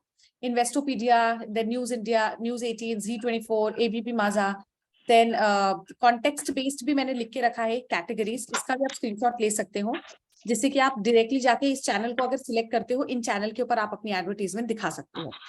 Okay, on YouTube. Now again Facebook campaigns. Now Facebook campaign में भी there are few tips that I would like to discuss here is. सबसे पहला, अगर आप लोग लीड जनरेशन कैंपेन रन कर रहे हैं, please put a filter there. Lead generation campaign में बहुत लीड्स आती है, मतलब 20-20 रुपए की भी लीड आती है, 50 रुपए की भी लीड आती है, and trust me, all are junk. ऐसा क्यों होता है? क्योंकि जब भी फेसबुक में आप बटन क्लिक करते हो, ऑटोमेटिकली फॉर्म खुलता है जिसके अंदर आपका डेटा फीड किया होता है. ऑटोमेटिकली जो भी फेसबुक के पास डेटा है वो ऑटो फिल होकर फॉर्म खुलता है. सामने वाला यूजर उसको सबमिट कर देता है. अब जब आप कॉल करते हो तो सामने वाला यूजर बोलता है, नहीं मुझे तो नहीं पता, मैंने तो फॉर्म नहीं किया कोई भी फिल. वो इसलिए बोलता है क्योंकि उन्होंने एक्चुअल में कोई फॉर्म नहीं फिल किया है, उन्होंने तो सबमिट बटन गलती से दबा दिया था ताकि वो स्क्रीन चली जाए. इसीलिए what you need to do is you need to put few questions in that form. आप कुछ क्वेश्चन डालो जिसमें सामने वाले को पढ़ के रिप्लाई करना पड़े. Question in the sense, what configuration you are looking for, what locality you are looking for, what is your price range. ये सारे क्वेश्चंस आपको डालने हैं. Are you looking for it immediately, या फिर सेल्फ यूज है या कमर्शियल यूज है, या मतलब ये सारे क्वेश्चंस आपको वहां पे डालने हैं, ताकि आपके उस फॉर्म को सामने वाला जब भर रहा है तो वो खुद से भरे. अब जो लोग फुल फॉर्म भर रहे हैं, it means that is your target audience. Got it? Now next one is give them the temptation. अब आपके जो लैंडिंग पेजेस है या वेबसाइट है उसके ऊपर ये फॉर्म्स के बटन्स होने चाहिए, get a code, get a floor plan, download brochure. ये तीनों सबसे ज्यादा परफॉर्म करते हैं, get a code, get a floor plan, download brochure. बस एक चीज याद रखो, जब भी ये बटन दे रहे हो सामने वाले यूजर ने फॉर्म फिल करना चाहिए, उसी के बाद ही आपका लीड भरना चाहिए। मतलब कि उसको ये चीज फ्री में नहीं मिलेगी, फ्लोर प्लान फ्री में नहीं चाहिए, कोटेशन आप फ्री में नहीं भेज सकते हो। You need to make him fill your first form first, then you can share it. Now as far as creative, जो भी आप इमेजेस यूज कर रहे हो, you need to make sure कि आप रीजनल लैंग्वेज सबसे ज्यादा यूज करें। Don't use English. इंग्लिश में अगर 50 लीड आ रही है तो आपको रीजनल मराठी लैंग्वेज में 80 लीड्स आएंगी। And trust me on this, this is tried and tested. Regional language में सबसे ज्यादा लीड्स आती है। Does not matter if you're running your ad in Kothurud area, Bavdhan area, or you're running ad in some other place. But आपका जो language है वो language regional language रहेगा तो बहुत अच्छा परफॉर्मेंस आएगा। सो what you can do A/B testing, same creative, just the language difference. एक में मराठी कंटेंट लिखो, एक में इंग्लिश कंटेंट लिखो, रन करो A/B टेस्टिंग। A/B टेस्टिंग से आपको पता चल जाएगा which one is performing and you can run that particular thing. Next is talk about configuration, location, proximity, pricing, everything at one go itself. आपके creative में सब कुछ मेंशन करो ताकि गलत इंसान क्लिक ना करे। नाउ एलिवेशन इमेजेस, बहुत बार ऐसा होता है कि एलिवेशन की इमेजेस कंपनी से नहीं मिलती है, बिल्डर से नहीं मिलती है। You need to ask for elevation images. Elevation images का conversion ratio is always higher. Next is audience demography selection to be very precise. आपको हमेशा सामने वाले का एज ग्रुप सही सिलेक्ट करना है, because you are dealing into 65 lakh का product. Not everybody can buy that, right? You can not show your ad to 24 age का बंदा, या फिर you can not show your ad to 18 years old. What you can do, you need to be very selective when you're choosing age group, right? So 30 के बाद वाला ही age group is your right target audience, क्योंकि they are into the phase wherein they want to get settled down, they have that potential power, they are in the age of getting married. Lot of reasons are there. So you need to make sure that you're taking the very apt or very precise age group, right? हमेशा एक चीज याद रखो, ऐसा कभी नहीं होता है कि आपने 18 to 50 ले लिया मतलब सबको दिखेगा, ऐसा बिल्कुल नहीं है। 18 वाले लोग सबसे ज्यादा एक्टिव होते हैं, आपका पूरा पैसा 18 वाले लोगों में चला जाता है, आपको कन्वर्जन भी नहीं आता है। इसीलिए you need to make sure कि आप एक्चुअल में जो आपका एज ग्रुप रहना चाहिए वही सिलेक्ट करो। Next is iPhone users, first time buyers, bungalow, flats, looking for new homes etcetera to be selected. Okay, so ये आपका इन डेप्थ एडवर्टीजमेंट का ऑडियंस है जो आप सिलेक्ट कर सकते हैं। Communicate through all the channels, you need to make sure कि आपका व्हाट्सएप, ईमेल्स, एसएमएस तीनों एक्टिव हो। आईटी वाले लोग ईमेल्स में एक्टिव रहते हैं, बाकी क्राउड आपका व्हाट्सएप में एक्टिव रहता है। जो आपके ओल्ड एज वाले लोग हैं, लाइक एजेड लोग हैं, वो आपके एसएमएस में अवेलेबल रहते हैं। So you should not miss any of these channels, you should always be available in all these channels. So सबको आप जब कम्युनिकेट करते हो अपने ऑडियंस को, you need to make sure.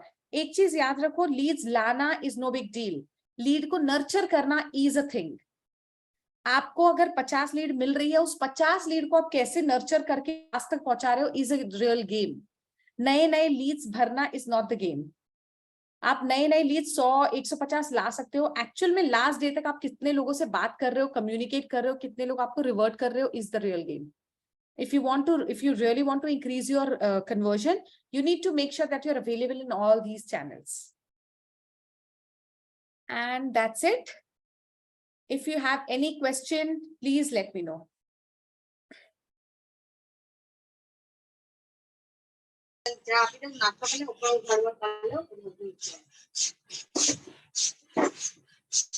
Hello? Yes, Payal, I think your voice was not audible.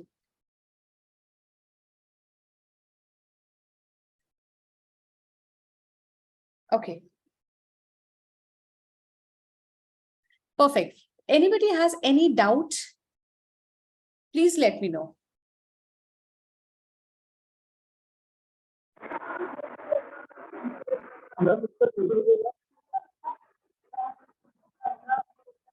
Hello, Sachin. Okay, if you don't have any doubt, okay.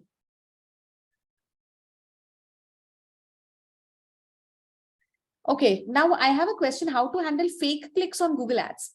Now let me tell you one thing, fake click सिर्फ आपको 3 बार आ सकते हैं, उसके बाद जो भी पैसा आपका कट होता है वो रिफंड हो जाता है. Understood?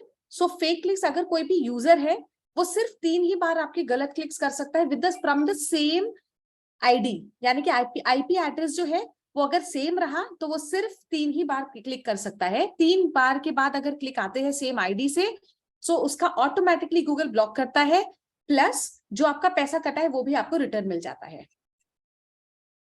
Okay, super. Can we get the recording for the session? I think Kunal is the right person for that. Yes, we will try to send the recording as much as possible. So yes, I do have the recording, but it totally depends upon the management. Super. Perfect. I think we're done here, Kunal. I have one question. Actually, which one is a very effective Platform? channel actually to get quality leads? From my perspective, Instagram is the best one and Google Ads. In Google Ads also, search is the best one. Instagram तो आप कुछ भी कर लो, it will work. Facebook is not that relevant anymore. You will get lot of irrelevant leads from Facebook. So अगर आप even though Facebook से ही campaign run कर रहे हो, the only thing that you need to do is आपको placement में Facebook को exclude करना है and you just need to run your advertisement on Instagram. Okay. Yes. Thank you. Hello. Any other question you have? Anybody? Hello. Hello. Yeah. Tell me. Same जो उन्होंने पूछा ना Instagram पे high ticket. Your voice got broken. Avnish? Hello. Hello. Yes, I. Yes, आपने भी बोला ना कि फेसबुक और इंस्टाग्राम में से अच्छा कि इंस्टाग्राम पे कर सकते हैं Correct. रन.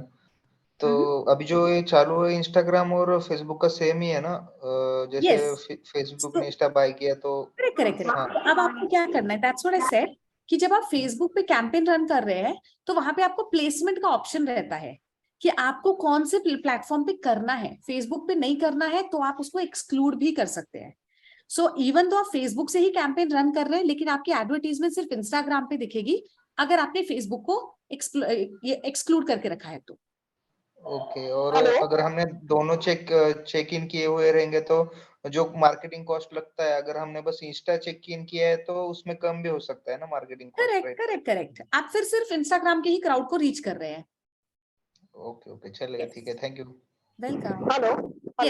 यस चंदा. अच्छा, जब भी फेसबुक पे ऐड रन करते हैं ना, तो जो भी हम लोग एरिया सिलेक्ट करते हैं ना, उसमें से बहुत थोड़े लोग वहाँ पे लाइक या कमेंट करते हैं. जो और भलते ही एरिया, लाइक अगर मैंने मुंबई में पार्ला का एरिया किया तो वो जाके यूपी बिहार में से भी कोई लोग आके लाइक वगैरह करते हैं, तो उसको कैसे हम लोग ठीक कर सकते हैं? Okay. Now I will tell you one. Same scene एक जो फेसबुक पे कॉलिंग का भी है ना, कॉल का ऑप्शन रहता है सीधा, उसमें भी सेम यूपी बिहार से सीधा कॉल आ रहे थे और वो लोगों ने किया ही नहीं था रिस्पांस, स्टिल कॉल आ रहे थे उनके.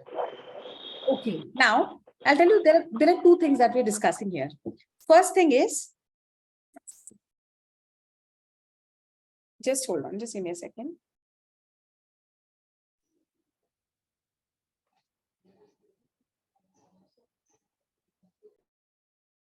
Now, जैसे आपका 2 क्वेश्चन है यहाँ पे. सबसे पहला है कि बाहर के लोकेशन से भी आते हैं, राइट? अब जो बाहर के लोकेशन से आ रहे हैं, that you can not control. Reason being क्योंकि वो लोग कभी ना कभी हमारे टारगेटेड एरिया में आए हुए हैं, तो उनका जो जीपीएस है उसके अंदर ये ट्रैक हुआ है कि ये जो यूजर है वो यहाँ पे अप एंड डाउन करता है, इसीलिए आपकी एडवर्टीजमेंट उसको दिख रही है. अब ऐसे केसेस में ना you need to pitch differently. क्या आप कभी पुणे में आए थे? क्या आप रिलोकेट होना चाहते हैं? You need to change your pitching. अब जो दूसरा आप बोल रहे हो कि फेसबुक से जो खराब लीड आती है उसका सबसे मेजर कंसर्न सिर्फ एक ही होता है, वो ये है कि सामने वाले को अपना एडवर्टीजमेंट जब रन कर रहे हो तो लीड जनरेशन कर रहे हो. You don't need to do lead generation. अगर आप लीड जनरेशन फिर भी करना चाहते ताकि कॉस्ट पर लीड कम आए तो आपको क्वेश्चंस डालने हैं. आपका जो लीड्स का फॉर्म रहेगा उसमें आप क्वेश्चन डालो, आप कौन सा कॉन्फ़िगरेशन देख रहे हो. देन आप ये भी डाल सकते हो कि कॉन्फ़िगरेशन के साथ आपका प्राइसिंग रेंज कितना है, आप अपने सेल्फ यूज के लिए देख रहे हो क्या, आपको कुछ क्वेश्चंस डालने पड़ेंगे उस लीड जनरेशन फॉर्म में। क्या होगा, सामने वाले को जब भरना पड़ेगा फॉर्म, तब वो एक्चुअल में या तो उसका अगर इंटरेस्ट है तो वो पूरा भरेगा, अगर उसको बिल्कुल इंटरेस्ट नहीं है तो ही विल स्विच, वो डायरेक्टली चला जाएगा। Understood? This is the only reason why we get a lot of bad leads or a lot of irrelevant leads. Okay, okay. Thank you. Yes. Thank you. Yes. Hi, Priyanka. I just wanted to know if you want to do any course for this, do you have that, like lead generation or Facebook ads, Google ads and all? Yes, we do have. Now there are two courses that we are going to discuss here. Okay, first thing is of course digital marketing course is there. I will share my contact details also with Kunal. Okay, you will get my contact details. Meanwhile, Kunal has something to say here, like he has a course to pitch. Yeah, Kunal, you have something? Yeah, hi Priyanka. Just allow me a couple of minutes. I am getting ready with my presentation. Can you just engage for more 2-3 minutes? No problem. No problem. Sure. Ma'am, I would like to ask a question. Mm-hmm. What is like the best demographics to target when you're doing Facebook and Instagram ads? What is the best demography? Yeah, demographics. Always, okay, demography, there are two things that come under demography. First is age and gender. Gender specific, you should never go with. Age is always 28 above. Yes, ma'am, but 55 is the right number. so should we target people with job titles and like designations, or should we not? I couldn't hear you. Yes. Now tell me. Sorry, please pardon. Now tell me. Somebody was sneezing, but I couldn't hear you. I'm so sorry. I was asking, should we target people with job titles and designation, or should we not? Not on Facebook at all. Not on Facebook at all. You should do this on LinkedIn. Because LinkedIn में ना Yes. real target audience है. Right? लेकिन यहाँ Facebook देखोगे सब director, सब founder बन के बैठते हैं. Right? क्योंकि ये जो प्लेटफॉर्म है Facebook वो इतना सीरियस प्लेटफॉर्म नहीं है. So उनका जो Yes, ma'am. प्रोफाइल रहेगा वो सब फेक ही रहता है. मतलब इन्फॉर्मेशन पूरी अलग ही रहती है. Right? Yes, ma'am. It's Definitely. Always good कि आप ये चीजें ना LinkedIn पे करें. Sure, ma'am. So, like, then who should we target in this genre? And or we should just like attach some gender and age, and that's it. Will good? There are two things. Firstly, there are two things that I had done. I had run campaigns, keeping it open also. I had run campaigns, keeping it very restricted. Yeah. Honestly speaking, you will always get good leads from open market. Because this is for your product specifically. Because आपका जो product है, that is a need of everyone. It's just the age group. मतलब मुझे घर चाहिए, आज नहीं चाहिए तो कल तो चाहिए. Right? So आपका जो product है वो बहुत ही ऐसा product है जो सबकी need है. Right? इसीलिए आप उसको open रख सकते हो. अगर आपका product कुछ और रहता जो नीच होता तो मैं वहां पे बहुत टारगेटिंग करती. बस मेरा एडवर्टाइजमेंट सिर्फ इसको दिखे क्योंकि ये सब लोग नहीं खरीदते हैं. Right? But for your case, you can run two types of campaigns. One, keep it open completely. Just A/B test things. Before going live ना, just A/B test करो. दो campaigns run करो. एक वाला campaign होगा जो पूरी तरह से सिर्फ open रहेगा.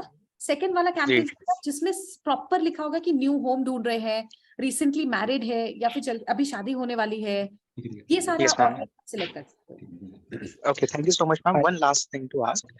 When I run ads for more than properties of 1.5 crores, उस टाइम पे मुझे leads उतनी मिलती नहीं है. Like मेरा cost per lead 500-600 plus चला जाता है. And कभी-कभी तो उसमें leads भी नहीं आते. So what campaign type I should use, or should I change the channel for like properties for 1.5 crore plus? Okay, super. Now suppose अगर आप 1.5 crore की बात करें, I have worked on 4 crores का product also. So you might have heard about Velvet Villas of Realty, right? Yes, ma'am. Yeah. So in that case, what we have done, we have completely focused on Google search campaign. Right? And if you're running campaigns on Facebook, you need to actually take target audience of high profile people. जिनकी जो choices होते हैं, BMW is the choice. ये जो cars होते हैं ना, you need to target that cars. People with having high budget phones, like iPhones. Yes. Hi Priyanka, sorry to interrupt, but Thank you what so much. I'll actually suggest is you can drop your email ID and whoever is having questions, they can just mail it to you. because we are running short of time, I guess. Yes, sir, surely. I'll do that. Yeah. Okay. Okay. Can I ask a last question, please? I'll actually recommend if you can mail it or you can just drop it me on chat box and someone will try to resolve your query. I have put my number and email ID on the chat box. Yeah. So you can take it and you can talk to me immediately, like directly. Great, great. Thank you so much, Priyanka. Abhay sir will take this from here. Okay, he has something to say. Abhay sir, over to you. Very good evening to all of you. I think it's a great session. I hope you really liked it. As per my understanding, all of you are in real estate, right? Somebody say yes or no?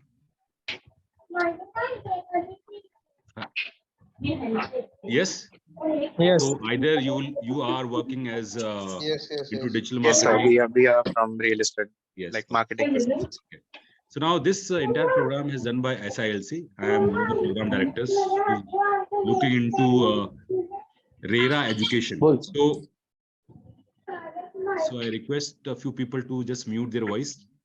So I'll not take much of your time, but I want to give you a very important information for which I am here.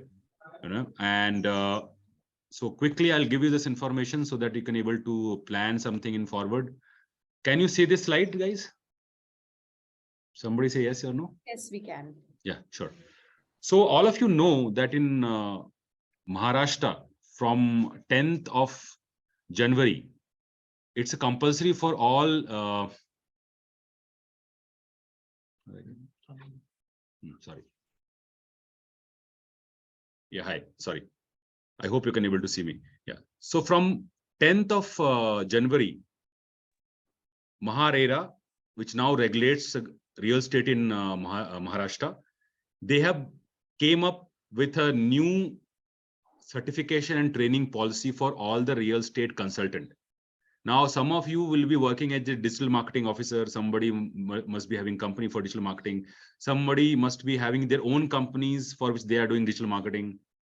But so what I want to share with you is this, that if you are in real estate brokerage business, if you are into real estate consulting business, then in Maharashtra, it's now compulsory for all of you to do a 20-hour training program and then to give a test, which will be taken by MahaRERA.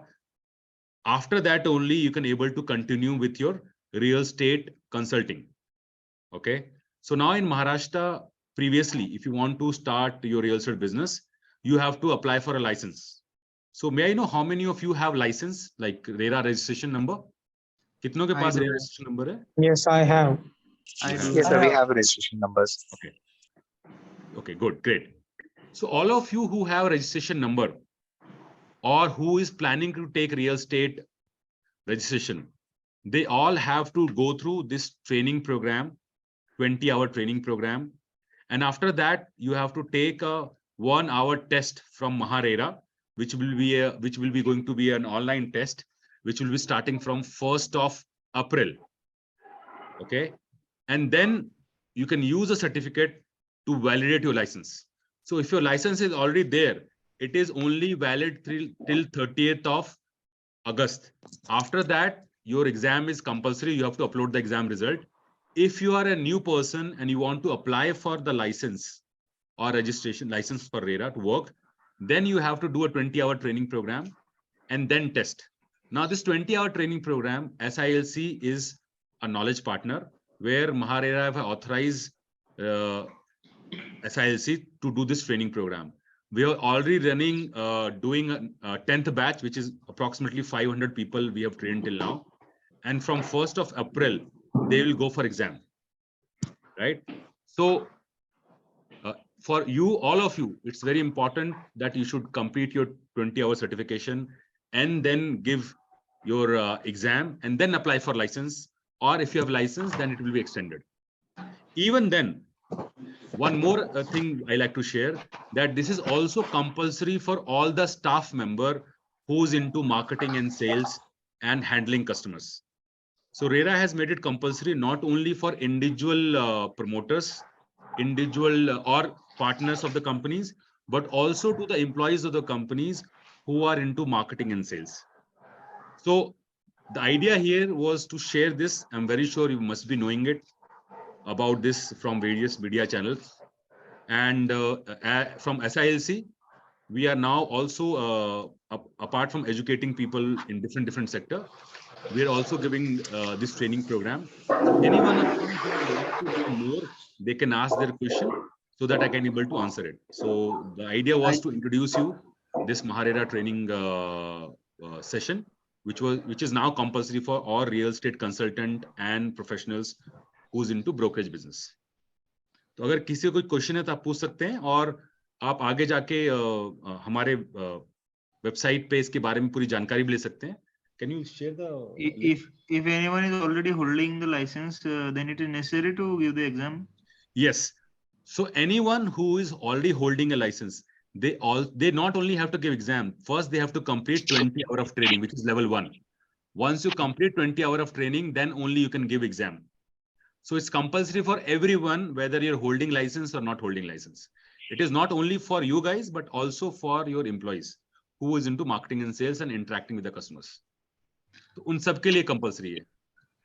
SLIC is only the thing to go through it, or we can directly go through the Maharera site and all? No. So 20-hour training is only compulsory from the representative of Maharera. So SILC is one, and there are 2-3 more, which is authorized by Maharera for this training program. So once you do this training program, you receive a certificate and a code. With this code, you're allowed to give test. So you cannot go and give directly a test. The 20-hour education is compulsory. This 20 hour of education right now in SILC, we are doing online. So we have 20-hour batches every month. We are doing classroom program, which is in Baner. Once you complete this program, then you can give exam, which will be taken online through a center. So this is the process currently as of now. And from 1st of April, the exams are going to start. The registration is already open.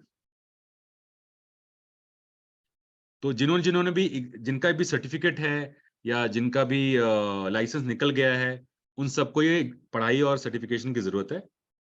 आप लोगों को plan करना पड़ेगा कि कैसे किया जाए. अभी इसके बिना आप बिजनेस नहीं कर सकते हो. इवन रियल एस्टेट डेवलपर्स के पास भी ये नोटिफिकेशन जा चुका है, और मेरे ख्याल से 3 दिन पहले आप सबके मेल पे भी आया है कि ये कंपलसरी है. एंड कितने टाइम के लिए वैलिड है? मतलब एक बार एग्जाम दिया तो वापस कब देना पड़ेगा? आपने अगर एक बार एग्जाम दिया तो ये पूरे लाइफ लॉन्ग के लिए वैलिड है. Okay right. रिन्यू की कोई इशू नहीं. हाँ. तो सौरभ जी, इसकी जो फीस है वो 5,000 प्लस टैक्सेस, यानी 5,900 रुपए. तो 20 आवर की ट्रेनिंग का जो फीस है वो 5,000 प्लस टैक्सेस, और ये स्टैंडर्ड है, महारेरा ने निकाला है. इसमें एग्जाम फी इंक्लूड है सर? नहीं, उसमें सिर्फ ट्रेनिंग फीस इंक्लूड है. एग्जाम फीस जो है वो 1,500 रुपए, 1,500 प्लस टैक्सेस. तो एक बार आपने पढ़ाई कर ली, फिर आपको एग्जाम के लिए अप्लाई करना पड़ेगा. तो एग्जाम की अलग फीस है और ट्रेनिंग की अलग फीस है. ओके. एंड एग्जाम ऑनलाइन है? एग्जाम का बाकी सॉरी, क्या फिर से बोल रहे हैं? हाँ. तो एग्जाम के लिए 1 घंटे का एग्जाम होगा. 50 क्वेश्चंस होंगे, और 50 क्वेश्चंस में आपको 20 क्वेश्चंस में पास करना है, यानी 40% मार्क्स लेके आने कंप्लीट करने के लिए. जो भी एग्जाम देगा उसको 3 चांसेस मिलेंगे, 3 चांसेस मिलेंगे एग्जाम क्लियर करने के. अगर 3 चांसेस में आप एग्जाम क्लियर नहीं करते हो तो वापस आपको 20 घंटे की ट्रेनिंग करनी पड़ेगी. ये अभी महारेरा का रूल है जो भी इम्प्लीमेंट हुआ है. ओके. सेम फीस में 3 टाइम्स दे सकते हैं एग्जाम, और एवरी टाइम हर टाइम आपको अलग अलग एग्जाम में अलग अलग फीस देनी पड़ेगी, जो भी आपकी. सर, क्या 20 आवर्स ट्रेनिंग में ये 50 क्वेश्चंस कवर कर रहे हैं हम लोग? हम 20 आवर में महारेरा ने जो कंटेंट दिया, तो महारेरा ने हमें बताया कि क्या पढ़ाना है. वो जो पढ़ाने के लिए दिया उसी में से 50 क्वेश्चन आएंगे. ओके. वो सारी चीजें कवर होंगी. वो तो महारेरा के गाइडलाइंस के हिसाब से पढ़ाया जाएगा, और महारेरा की जो गाइडलाइंस है उसी के हिसाब से क्वेश्चन पे आंसर आपको टेस्ट में दिए जाएंगे, मॉक टेस्ट में, और वही आएंगे. रीडिंग के लिए कुछ अवेलेबल रहेगा क्या आपकी तरफ से? तो जो ऑनलाइन करेंगे उनको रिकॉर्डिंग मिलेगी, उनको बुक्स मिलेंगे, उनको कंटेंट मिलेगा, जिससे वो अपनी प्रिपरेशन कर सकते हैं. तो बुक्स फीस के अंदर इंक्लूडेड है? हाँ, बुक्स फीस के इंक्लूडेड, रिकॉर्डिंग फीस के इंक्लूडेड है, वो सब इंक्लूडेड है. लैंग्वेज राहुल, आप इंग्लिश और मराठी ये 2 लैंग्वेजेस यूज कर सकते हैं. तो जब आप अभी पढ़ाई का जो लैंग्वेज है वो हिंदी, इंग्लिश और मराठी है, राइट. बट एग्जाम देने का जो लैंग्वेज है वो आइदर इंग्लिश में दे सकते हैं या मराठी में दे सकते हैं, राइट. तो वो इसीलिए इंपॉर्टेंट है क्योंकि आपको प्लान करना पड़ेगा। अगर आपने अभी पढ़ाई कर भी ली तो आपको फिर सेंटर मिलना है, सेंटर पे फिर एग्जाम देना है। तो हमारा ये मानना है कि जितनी जल्दी आप अपना एजुकेशन और सर्टिफिकेशन कंप्लीट करेंगे उतना ज्यादा प्लान कर सकते हो। और मान लीजिए कि अगर आपके स्टाफ मेंबर्स हैं, यहाँ पे कितने लोग ऐसे हैं जिनके पास 4-5 स्टाफ मेंबर से काम करते हैं मार्केटिंग सेल्स में, है कोई यहाँ पे? तो मैं हमारे So, like I have some few colleagues, but I would like to tell about all this to my employer. So, can you guide me how I can do that? Can your Yes. team or someone can help Yes, me out yes. with it? Yes. So, Awez, अभी जो notification है, हम इसका एक link डाल रहे हैं यहाँ पे, ठीक है? ऑनलाइन लिंक डाल दो। ये नोटिफिकेशन का लिंक आप अपने एम्प्लॉयर को शेयर कीजिए, बिकॉज बहुत सारे एम्प्लॉयर्स को मालूम नहीं है। ये नोटिफिकेशन का लिंक आया है, आप अपने जो नोटिफिकेशन, इसका लिंक आप मैं शेयर कर रहा हूँ, ये पीडीएफ अपने एम्प्लॉयर को दीजिए। Your employer will 2 cases. देखिए अभी जो लाइसेंस है ना, ये 20 आवर्स का एजुकेशन और टेस्ट, इसमें जो कॉम्पिटेंसी सर्टिफिकेट मिलेगा वो आपको इंडिविजुअल मिलेगा, मतलब आपने कंपनी छोड़ भी दी तो भी आपके पास रहेगा ये। तो ये आपका इंडिविजुअल लाइसेंस है, आप ये समझो, ठीक है? तो इसमें कंपनी स्पॉन्सर भी कर सकता है और आपसे फीस भी ले सकता है, वो आप पे डिपेंड करता है। बट अभी सारी कंपनियों को I would love to pay for it, but कैसे कि एम्प्लॉयर्स को भी इम्पोर्टेंस पता होना चाहिए, क्योंकि अरे नहीं, तो after अभी it's about RERA. यस। सो अभी क्या है कि हम भी सारे एम्प्लॉयर्स को बता रहे हैं और अभी हम आपको उसका पीडीएफ शेयर करते हैं। वो ये जो पीडीएफ आप शेयर कर रहे हैं, अपने सारे कलीग को दे सकते हैं, अपने एम्प्लॉयर को, अपने एचआर मैनेजर को दे सकते हैं। If they are going to change their job, it's mandatory for them. उनको लगेगा ही ना हर जगह पे। यस, तो इसका मतलब ये हुआ कि अभी कोई भी नई हायरिंग होगी किसी भी कंपनी में, अगर वो ब्रोकरेज कंपनी है, कंसल्टिंग कंपनी है, तो उसमें बिना सर्टिफिकेशन के आप अप्लाई भी नहीं कर सकते हो, मतलब उसको कंपलसरी किया जाए। तो अभी फ्रेशर्स को भी करना पड़ेगा ये, अगर उसको कंसल्टिंग बिजनेस में जाना है, रियल एस्टेट में। तो ये डॉक्यूमेंट की लिंक दी गई है, अगर आप देखें, आप ये डाउनलोड कर सकते हो, ये डाउनलोड करके अपने एम्प्लॉयर्स को दे सकते हैं और आप भी पढ़ सकते हैं सब के सब, ठीक है? तो हम आपको एक लिंक दे रहे हैं, वहां जाके आप रजिस्टर कर सकते हैं। अभी हमारे बैचेस जो हैं वो अभी इस नेक्स्ट 1 वीक के लिए पूरे फुल हैं, क्लासेस चल रही हैं, पूरी फुल चल रही हैं, और इसीलिए अभी हम आपको बता रहे हैं ताकि आप प्लान कर पाएं उसको। और महारेरा के हिसाब से एक बैच में सिर्फ 50 लोग ही पढ़ सकते हैं, उससे ज्यादा नहीं पढ़ा सकते हम लोग। एनी जीआर फ्रॉम, यस, अभी आपको लिंक देखा राहुल, अभी जो लिंक आपने ऊपर भेजा वो जीआर फ्रॉम रेरा है। आपको मेरा ये अगर एक जस्ट होल्ड ऑन ना, give me just 1 second, I will give you the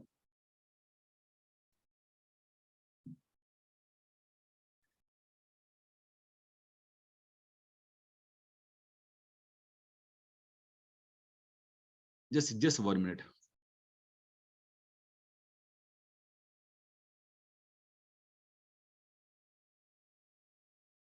yes, तो आपको मेरा स्क्रीन दिखाई दे रहा है? यस। ओके, तो यहाँ पे आपको क्या करना है, just give me a minute. यहाँ पे यू सर्च फॉर महारेरा, मैं बता रहा था कि आप सब वहीं पे जाके देख सकते हैं। महारेरा वेबसाइट निकलेगा, साइट नहीं है, महारेरा ट्रेनिंग, महारेरा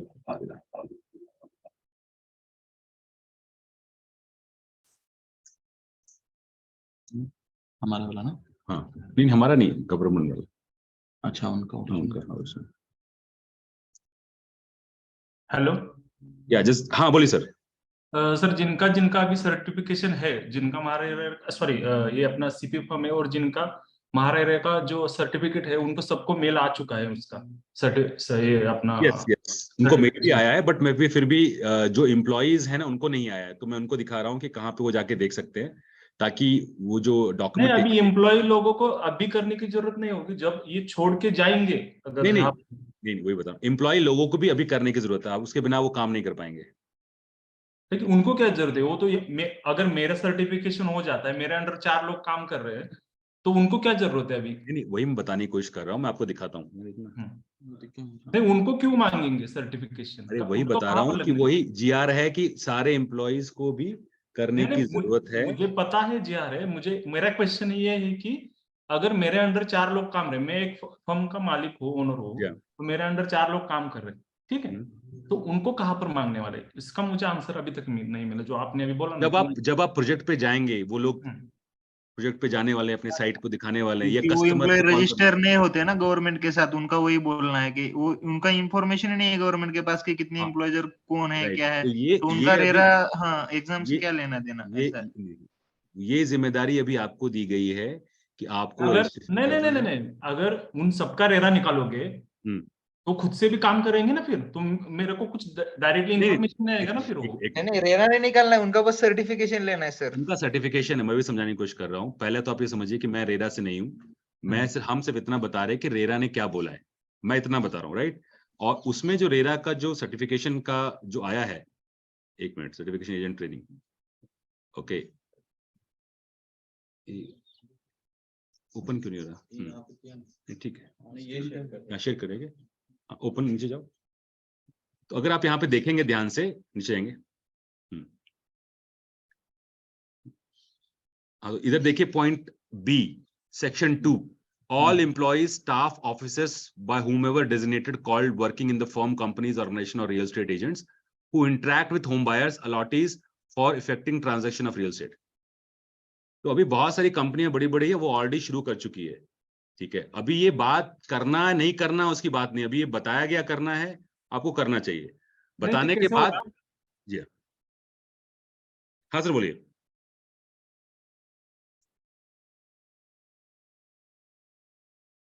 तो हमने क्या बताया, जो जीआर आया वही हमने आपको दिखाया। और जो बड़ी कंपनी है उन्होंने ऑलरेडी शुरू कर दिया है एम्प्लॉइज को ट्रेन करने के लिए। अभी जैसा है कि आप बोल रहे हैं कि भाई मेरे 4 एम्प्लॉइज हैं, मैं दिखाऊंगा नहीं, तो वो एक अलग बात है। हमने बताया कि करना जरूरी है, ये जीआर निकला है, इसके अनुसार से भी बहुत सारी रियल एस्टेट कंपनीज, JLL, कुशमन, इन्होंने ऑलरेडी ट्रेन करना शुरू कर दिया अपने लोगों को, राइट। तो मैं उसका इंटरप्रिटेशन आपको बता रहा हूँ। अगर किसी को लगता है कि ये गलत है तो महारेरा के पास जा सकता है, बहुत लोग जा भी रहे हैं बताने के लिए, बट अभी तो ये इसको बहुत स्ट्रिक्टली इंप्लीमेंट किया जा रहा है। हाँ, इसमें टाइम लग सकता है। अभी आप बोल सकते हैं कि इसकी क्या टाइमिंग है, तो 30 अगस्त तक आपके स्टाफ्स को करना जरूरी है, उतना टाइम दिया गया है। ये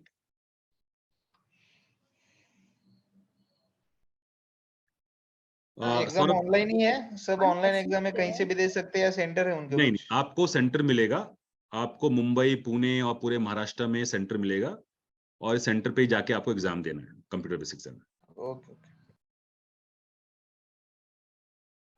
और कोई क्वेश्चन है क्या?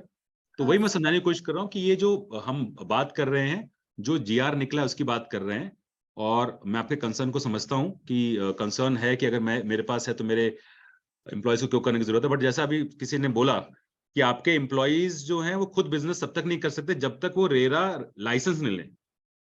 तो लाइसेंस, आपको बिजनेस करने के लाइसेंस लेने की बात कर रही है, तो यहाँ लाइसेंस की बात नहीं हो रही है, यहाँ सर्टिफिकेशन की बात हो रही है। सर्टिफिकेशन उन सबको करना है जो रियल एस्टेट में किसी भी कंसल्टेंट के यहाँ काम करते हैं, जिससे कि उनकी कॉम्पिटेंसी, उन्होंने क्या सीखा है, क्या जाना है, इसकी प्रिपरेशन हो पाए और वो आपको एलिजिबल बनाए काम करने के लिए। इतना ही बताया गया है। इसका मतलब ये कि अगर आपको कल किसी नए बंदे को हायर करना है, न्यू हायर को, MBA को हायर करना है, तो आपको हायरिंग से पहले उसको एग्जाम दिलाना पड़ेगा, सर्टिफिकेट कराना पड़ेगा, उसके बाद ही वो फिर काम कर सकता है। इसका जीआर का ये मतलब है, राइट। तो अगर आप इसमें देखें ये, तो इसमें एलिजिबिलिटी ऑफ द ट्रेनिंग में ये भी एक और मैं आपको शेयर कर रहा हूँ। तो इस एलिजिबिलिटी ऑफ ट्रेनिंग में भी अगर आप यहाँ पे लिखा हुआ है all individual real estate agent in case of individual and authorize signatory, मतलब अगर आप डायरेक्टर हैं तो सारे डायरेक्टर्स, ये भी नहीं कि एक, इन case of firm companies and all employees, staff, officers,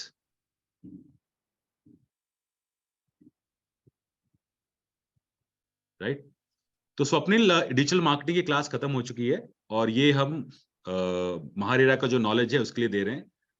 आप डिजिटल की मार्केटिंग की क्लास अभी हम क्लोज कर चुके हैं, तो जिनको भी एग्जिट करना है वो एग्जिट कर सकते हैं। ये इन्फॉर्मेशन आपको दी गई ताकि जिससे कि आप आगे अपनी पढ़ाई का प्लान कर सकते हैं। एक पूछना था सर कि ये जो एग्जाम रहेगा वो डिजिटल मार्केटिंग कवर करेगा, रियल एस्टेट कवर करेगा, एग्जैक्ट क्या कोर्स कवर करने वाला है ये? तो देखिए नीचे करिकुलम दिया हुआ है, वो दिया हुआ आपने उसी करिकुलम में, हाँ वो जो दिखाया था। तो मैं आपको दिखाता हूँ जिस गेम में, तो महारेरा ने करिकुलम दिया है। उस करिकुलम में डिजिटल मार्केटिंग तो नहीं है, बट उस करिकुलम में महारेरा ने रेरा के रूल्स रेगुलेशन, जैसे आप ये देखें, अगर आप देख पा रहे हो उसको, ये पॉइंट्स यहाँ दिए हुए। कोर्स ओरिएंटेशन है, रियल एस्टेट रेगुलेशन एक्ट क्या है, महारेरा रेगुलेशन अथॉरिटी क्या बोल रही है, पोर्टल में क्या है, एजेंट की रजिस्ट्रेशन कैसे होती है, अलॉटीज की रिस्पॉन्सिबिलिटी क्या है, ड्यू डिलिजेंस प्रॉपर्टी बेचने से पहले क्या क्या करनी है, सेल्स का प्रोसेस, फॉर्म्स क्या है, और रियल एस्टेट कैलकुलेशन। ये 10 चीजें अभी बताई गई हैं, आगे जाके इंप्रूव हो सकती हैं। तो इसका एक बुक बनाया गया है जिस बुक को पढ़ाई होगी और उसी पे एग्जाम लिए जाएंगे। मुझे क्वेश्चन था कि ये बुक का मतलब ये कोर्स लेट्स सी अभी मैं ओनर हूँ फॉर्म का, तो 5000 लेके आप जैसे जो इंस्टीट्यूट है उनके थ्रू करना है, आई कैन अंडरस्टैंड, बट ये सर्टिफिकेशन किसी एम्प्लॉय को करवाना है, लेट्स सी किसी के पास एक एम्प्लॉय हो तो ठीक है, लेकिन किसी के पास 10 होगा 5 होगा, तो एवरीवन हैव थ्रू इंस्टीट्यूट ही करना है, 5000 फी देके ही सर्टिफिकेशन करवाना है, या कुछ बुक लेके ऑनलाइन डायरेक्टली जैसे IRDA है, आज के डेट में कोई इंस्टीट्यूट नहीं है, आज के डेट में तुम घर में या ऑनलाइन स्टडी करो, स्टडी मटेरियल अवेलेबल रहता है, you attend the directly exam, आपको जो भी एग्जाम की है IRDA की वो दे के आप पास करो, खत्म बात। तो यहाँ पे वो नहीं है रेरा में डायरेक्टली एग्जाम नहीं, यहाँ पे रेरा में 20 घंटे की मिनिमम एलिजिबिलिटी क्राइटेरिया बनाया गया, 20 घंटे की ट्रेनिंग एक मिनिमम एलिजिबिलिटी बनाई गई है। तो अगर आपने PhD भी किया है और आप यहाँ पे आना चाहते हो तो आपको करना पड़ेगा, और जितने भी एम्प्लॉय हैं मार्केटिंग सेल्स में सबको करना पड़ेगा। इसमें अभी सेल्फ स्टडी जो भी सेल्फ स्टडी है वो हम हमारे खुद के टाइम के हिसाब से 20 आवर्स कंप्लीट कर सकते हैं या कोई वहाँ पे सिखाएंगे? तो मैं सर का एक बार आंसर दे दूं मैं, तो जितने भी एम्प्लॉय हैं उन सबके लिए 20 आवर्स की ट्रेनिंग है और उस सबके लिए सेपरेट एग्जाम है। अभी करंटली सेल्फ स्टडी का कोई सिस्टम अवेलेबल नहीं कराया गया है, सबको किसी ऑथराइज ट्रेनिंग एजेंसी के थ्रू ही ट्रेनिंग करवानी पड़ेगी, चाहे 2 एम्प्लॉइज हो 10 एम्प्लॉइज हो, सबको करनी पड़ेगी, राइट। अब ये जो एग्जाम है 20 आवर्स का जो पढ़ाई है, अभी हम उसको स्ट्रक्चर्ड वे में करते हैं, मतलब 10 दिन में 2-2 घंटे रोज, या इवनिंग में या मॉर्निंग में। तो अभी हमारे कुछ बैचेस हैं जो 8 बजे से 10 बजे मॉर्निंग में चलते हैं या 7 से 9 चलते हैं, तो आप बैचेस को ज्वाइन कर सकते हैं और 2 वीक से 3 वीक में अपने 20 आवर्स कंप्लीट कर सकते हैं। कुछ क्लासेस है वो पुणे में चलते हैं, फुल टाइम क्लासरूम, जिसमें 3 दिन के अंदर सारी चीजें पढ़ाई होती हैं और उसके बाद फिर आपको सर्टिफिकेट मिलता है। लाइव क्लासेस चलते हैं? सॉरी, लाइव क्लासेस चलते हैं या फिर लाइव? यस, क्लासरूम में नहीं, ये सारे क्लासेस लाइव ही हैं। अगर आप ऑनलाइन ही पढ़ेंगे तो भी लाइव है और क्लासरूम में आके पढ़ेंगे तो भी लाइव है। ओके। लाइव रिकॉर्डिंग नहीं दिया जा रहा है, रिकॉर्डिंग मना है, आपको लाइव ही वही पूछ रहा था मैं, रिकॉर्डिंग सेशन लाइव है, नहीं, रिकॉर्डिंग नहीं मिलेगा, लाइव है, सारी की सारी लाइव मतलब हम कन्वर्सेशन कर सकते हैं, मतलब जो कुछ यस, आप जो भी ट्रेनर कोई क्लास मिस किया तो कैसे होगा? ये जो क्लास मिस करेगा, 1-2 क्लास मिस करके उसको रिकॉर्डिंग दी जाएगी, रिकॉर्डिंग से पढ़ सकता है वो, ठीक है। लैंग्वेज मैंने बोला इंग्लिश और मराठी, ये 2 लैंग्वेज बुक अवेलेबल रहेगी और आपको उसमें लैंग्वेज में पढ़ाई करनी है। तो मेरे 20 आवर्स वो रिकॉर्डिंग में काउंट होंगे क्या? Currently total number of hours जो है वो 60% अटेंडेंस मैंडेटरी है, 60%, राइट। तो इसका मतलब ये हुआ कि आप समझ लीजिए कि 12 घंटे तो करना कंपलसरी है, 12 घंटे से कम कंपलसरी अब नहीं होगा, 12 घंटे करने पड़ेंगे आपको कंपलसरी, ठीक है। 60% अटेंडेंस मैंडेटरी है, बट टेक्निकली अगर आपको क्लियर करना है तो अभी तक हमारे जितने भी क्लास हुई हैं लोग 100% अटेंडेंस करते हैं, बिकॉज अल्टीमेटली आप एग्जाम देने के लिए पढ़ाई करते हैं। सर कभी हो जाता नहीं कर सकते, ट्रैवलिंग में है कुछ नहीं। हाँ नहीं, तो उसमें क्योंकि ऑनलाइन में आप तो रिकॉर्डेड सुन सकते हैं, आप लाइव भी देख सकते हैं, तो बहुत सारे लोग अगर ट्रैवलिंग में 1-2 घंटे तो यूज करते हैं, तो 2-3 घंटे की प्रॉब्लम नहीं है। बट अभी अगर आप इसको देखेंगे तो उसमें क्लियरली मेंशन है कि 60% कंपलसरी होना चाहिए, ये ट्रेनिंग इंस्टीट्यूट को ही कंपलसरी किया गया है, बट हमारा मानना है कि एटलीस्ट 80 to 90% आपको अटेंड करना चाहिए। हेलो, हाँ सर बोलिए। नहीं, हम तो 100% करेंगे, पॉलिसी देते हैं। सॉरी, क्या बोल रहे हैं आप सर? डेली क्लासेस अटेंड करने हैं या टाइमिंग कैसे रहेगा? जी वही मैंने बोला कि आप टाइम चूज करेंगे, आप अगर ऑनलाइन पढ़ाई कर रहे हैं तो मॉर्निंग में 2 घंटे, इवनिंग में 2 घंटे, ऐसे करके भी है, और फिर पुणे में हम लगातार मंडे ट्यूसडे वेडनेसडे लगातार 3 दिन भी लेते हैं, तो आप चूज कर सकते हैं, हमारे जो काउंसलर्स हैं वो आपको हेल्प करेंगे चूज करने के लिए, बेस्ड ऑन आपका अवेलेबिलिटी और टाइम आप चूज कर सकते हैं। सर मैं बॉम्बे से हूँ तो मेरे को कोई प्रॉब्लम नहीं होगा ना ऑनलाइन क्लास लूंगा आपका? नहीं, अभी हमारे 90% क्लासेस ऑनलाइन चलते हैं पूरे महाराष्ट्र में, और ये क्लियरली लिखा गया है कि आप हाइब्रिड कर सकते हैं, मतलब ऑनलाइन प्योर ऑनलाइन पढ़ा सकते हैं, क्लासरूम में पढ़ा सकते हैं, हाइब्रिड पढ़ा सकते हैं। तो अभी हमारे जितने भी मुंबई के जो भी लोग हैं वो ऑनलाइन ही पढ़ाई करते हैं।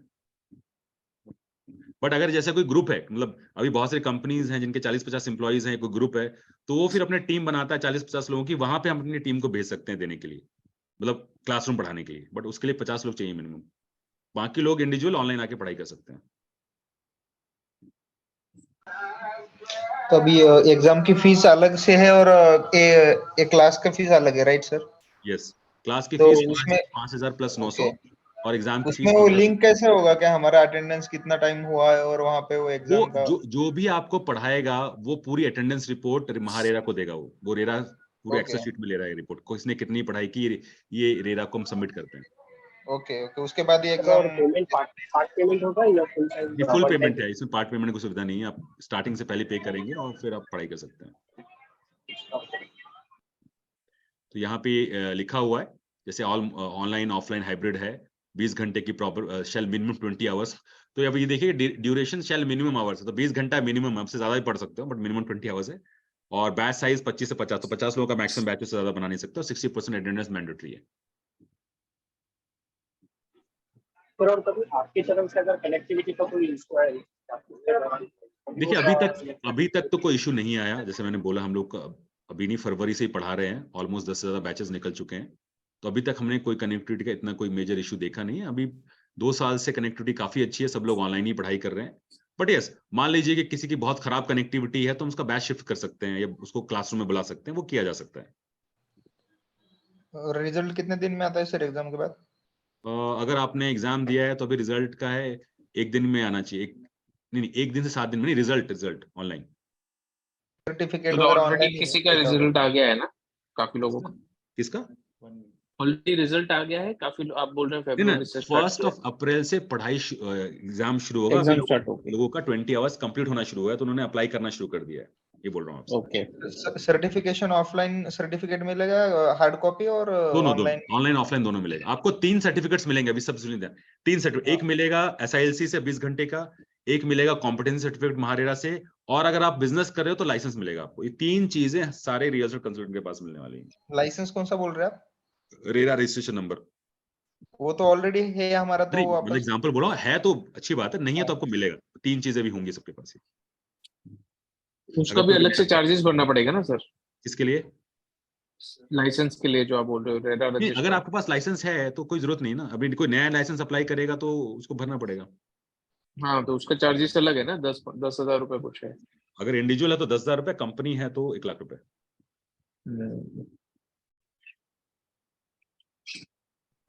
ठीक है sir, thank you very much. Okay, तो आप ये लिंक दिया गया है यहाँ पे, आप mahareratraining.com, ये हमारी वेबसाइट है। यहाँ पे जाके आप इंफॉर्मेशन ले सकते हैं और रजिस्ट्रेशन कर सकते हैं, या हमारी जो टीम मेंबर्स है उनको भी आप कनेक्ट कर सकते हैं। ओके, मैं कर देता हूँ पेमेंट आपको।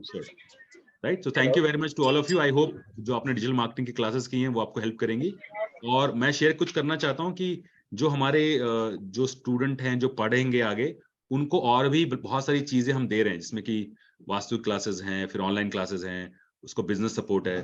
तो सकाल एंड आईरेफ इंस्टीट्यूट है, ये मिल करके जो भी यहाँ पढ़ाई करेगा उसको ना सिर्फ रेरा की ट्रेनिंग बट इसके साथ साथ बिजनेस को बिल्ड करने की भी, कैसे आगे बिल्ड किया जाए, इसकी भी हम हेल्प कर रहे हैं। राइट, तो वो एक मिनिमम 20 आवर्स बोल रहे थे आप, अगर और ज्यादा से ज्यादा कितना टाइम कर सकते हैं? और क्लास अभी हमने जो हमारा सबका कोर्स 20 आवर्स का ही है। ओके, उसमें हो जाता है कवर? हाँ, उसमें हो जाता है। 20 आवर्स का मिनिमम केस है। उसके अलावा हम और कुछ पढ़ा सकते हैं, जैसे डिजिटल मार्केटिंग हो गया, वास्तु हो गया, मार्केटिंग हो गई, वो अलग से पढ़ाया जा सकता है।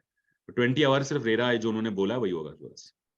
ओके, राइट, तो आप लिंक दिया हुआ है, आप रजिस्टर करके अपना बैच सिलेक्ट कर लीजिए। और अगर कोई भी और इन्फॉर्मेशन चाहिए तो नंबर दिया हुआ है, आप इन पे भी कनेक्ट कर सकते हैं। सो आई होप वास्तु वगैरह आपके तरफ से फ्री रहेगा वो? वास्तु फ्री रहेगा हमारी तरफ से। वास्तु और भी हम कुछ प्रोग्राम्स कराते रहेंगे। तो जो भी इकोसिस्टम, मतलब जो भी लोग ने हमसे रजिस्ट्रेशन करके हमसे पढ़ाई की है, आप ये समझो कि लाइफ लॉन्ग आप कनेक्टेड रहोगे, बिकॉज आपके एम्प्लॉइज होंगे, फिर आपके कनेक्ट होंगे। तो उनके लिए हम अलग से एक प्लेटफॉर्म बना रहे हैं जिनसे हम आपको बिजनेस में भी आगे हेल्प कर पाए। ओके, ठीक है, थैंक यू वेरी मच। कोई और क्वेश्चन लास्ट हम क्लोज करेंगे? Thank you very much for your time. Hello. And do register. Thank you. Sir, should I speak? हाँ, please बोलिए सर। हाँ सर, मुझे ये मेल आज 6:21 का मिला। हाँ, तो अभी मैं लेट ज्वाइन हो गया। तो आज का मतलब सब्जेक्ट क्या था? मुझे अभी हमने डिजिटल मार्केटिंग की क्लास की है, जिसमें लोगों ने डिजिटल मार्केटिंग के बारे में पढ़ाई की है। उसके बाद हम लोग ये बता रहे थे कि अभी जितनी भी रियल एस्टेट कंसल्टेंट है महाराष्ट्र में, उन लोगों को 20 घंटे की ट्रेनिंग और एग्जाम कंपलसरी है। इसके लिए आप रजिस्टर कर सकते हैं अभी से और पढ़ाई शुरू कर सकते हैं, ये हमने बताया। तो मतलब डिजिटल मार्केटिंग के सिलसिले में ये डिजिटल मार्केटिंग के सिलसिले में था उन लोगों के लिए जो रियल एस्टेट में है, और उसमें हम ये बता रहे हैं कि अभी डिजिटल मार्केटिंग में जो भी काम करना चाहते हैं रियल एस्टेट फील्ड में, उनके लिए एजुकेशन और सर्टिफिकेट कंपलसरी है। कब से चालू है सर? क्या चालू? कब से चालू है ये ट्रेनिंग प्रोग्राम? नहीं, ये ट्रेनिंग प्रोग्राम तो अभी खत्म हो गया, जो आज 2 घंटे का प्रोग्राम था। अभी आगे भी होता रहेगा, हम लोग हर वीक 2 वीक में करते रहते हैं, तो आपको वापस इनविटेशन आएगा तो आप दोबारा ज्वाइन कर सकते हैं। हाँ, मराठी में भी रहेगा ये? सॉरी, मराठी लैंग्वेज में भी रहेगा क्या? हाँ, तो अभी अच्छा सजेशन है आपका। तो अभी जब आगे क्लासेस होंगी तो आपको लैंग्वेज स्पेसिफाई कर दिया जाएगा। ज्यादातर जो लैंग्वेज है वो हिंदी या इंग्लिश या मराठी यूज होगी। नो प्रॉब्लम, हिंदी इंग्लिश में चलेगा, लेकिन जैसे कि महारेरा है, इसके लिए बोल रहा हूँ कि मराठी में है क्या? नहीं, हाँ, तो हाँ वही है कि महारेरा में भी जब ट्रेनिंग होगी आपकी तो आपको बता दिया जाएगा कि ये ट्रेनिंग किसके क्या लैंग्वेज में होने वाली है, तो आप चूज कर सकते हैं। हाँ, मतलब ये कब से स्टार्ट होने वाला है? इसके सिलसिले में ये मीटिंग थी, मतलब जानकारी देने के लिए, ठीक है। तो इसका कोर्स कब से चालू हो रहा है, ऐसा पूछ रहा हूँ। नहीं, महारेरा का कोर्स ऑलरेडी स्टार्ट हो चुका है, वो ऑलरेडी फरवरी से शुरू हो चुका है। न्यू बैच की बात कर रहे हो? हाँ, नया बैच जो नेक्स्ट वीक, अभी नया बैच जो नेक्स्ट वीक आएगा, आप ऑनलाइन जाके इसकी पूरी इन्फॉर्मेशन ले सकते हो, आपको दे देंगे। ओके, ठीक है सर, ओके, थैंक यू। मैं ये जानना चाहता था, आपने जैसे बताया कि एग्जाम के बाद सर्टिफिकेशन होगा, and what about the RERA? आप रेरा नंबर के बारे में बता रहे थे, जो नए एम्प्लॉयज या नए बंदे हैं उनको रेरा नंबर मिलेगा या कैसे क्या? नहीं, तो देखिए, अगर आप एम्प्लॉय हैं तो उनको रेरा नंबर लेने की कोई जरूरत नहीं है, वो तो एम्प्लॉय है। जो कंपनी में जो काम करना चाहते हैं, अपने अकाउंट में पैसा लेना चाहते हैं, बिजनेस करना चाहते हैं, उनके लिए लाइसेंस कंपलसरी है, उनकी लाइसेंस। एल्स आपको सिर्फ एग्जाम देके खत्म हो जाएगा। ओके, और जो फीस एंड सर्टिफिकेट है, एग्जाम के लिए जो फीस एंड रजिस्ट्रेशन के लिए, उसी के अंदर ये रेरा नंबर भी आ जाएगा, right? We don't have to pay 10,000। नहीं, रेरा नंबर आपको तभी चाहिए जब आप बिजनेस करेंगे। उस बिजनेस के लिए 10,000 रुपए अलग से लगेंगे अगर आप इंडिविजुअल हैं, और 1 लाख रुपए है अगर आपको कंपनी है, तो वो लाइसेंस अलग है। ये सिर्फ 20 आवर की ट्रेनिंग और एग्जाम का बता रहा हूँ मैं। Okay, thank you sir. Thank you,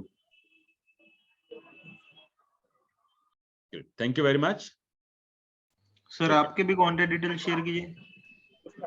हाँ, वो टीम जो नंबर दिया है वहीं पे मेरा कॉन्टैक्ट इन्फॉर्मेशन है, आप वहां पे पूछ सकते हैं। और अभी आगे भी हमारे स्पेसिफिक वेबिनार होंगे इसके लिए, तो आप ज्वाइन कर सकते हैं, वहां पे मैं अवेलेबल रहूंगा। और आगे पढ़ाई करेंगे तो भी मैं आपकी हेल्प के लिए रहूंगा वहां पे। ओके, ठीक है sir, thank you sir, thank you everyone.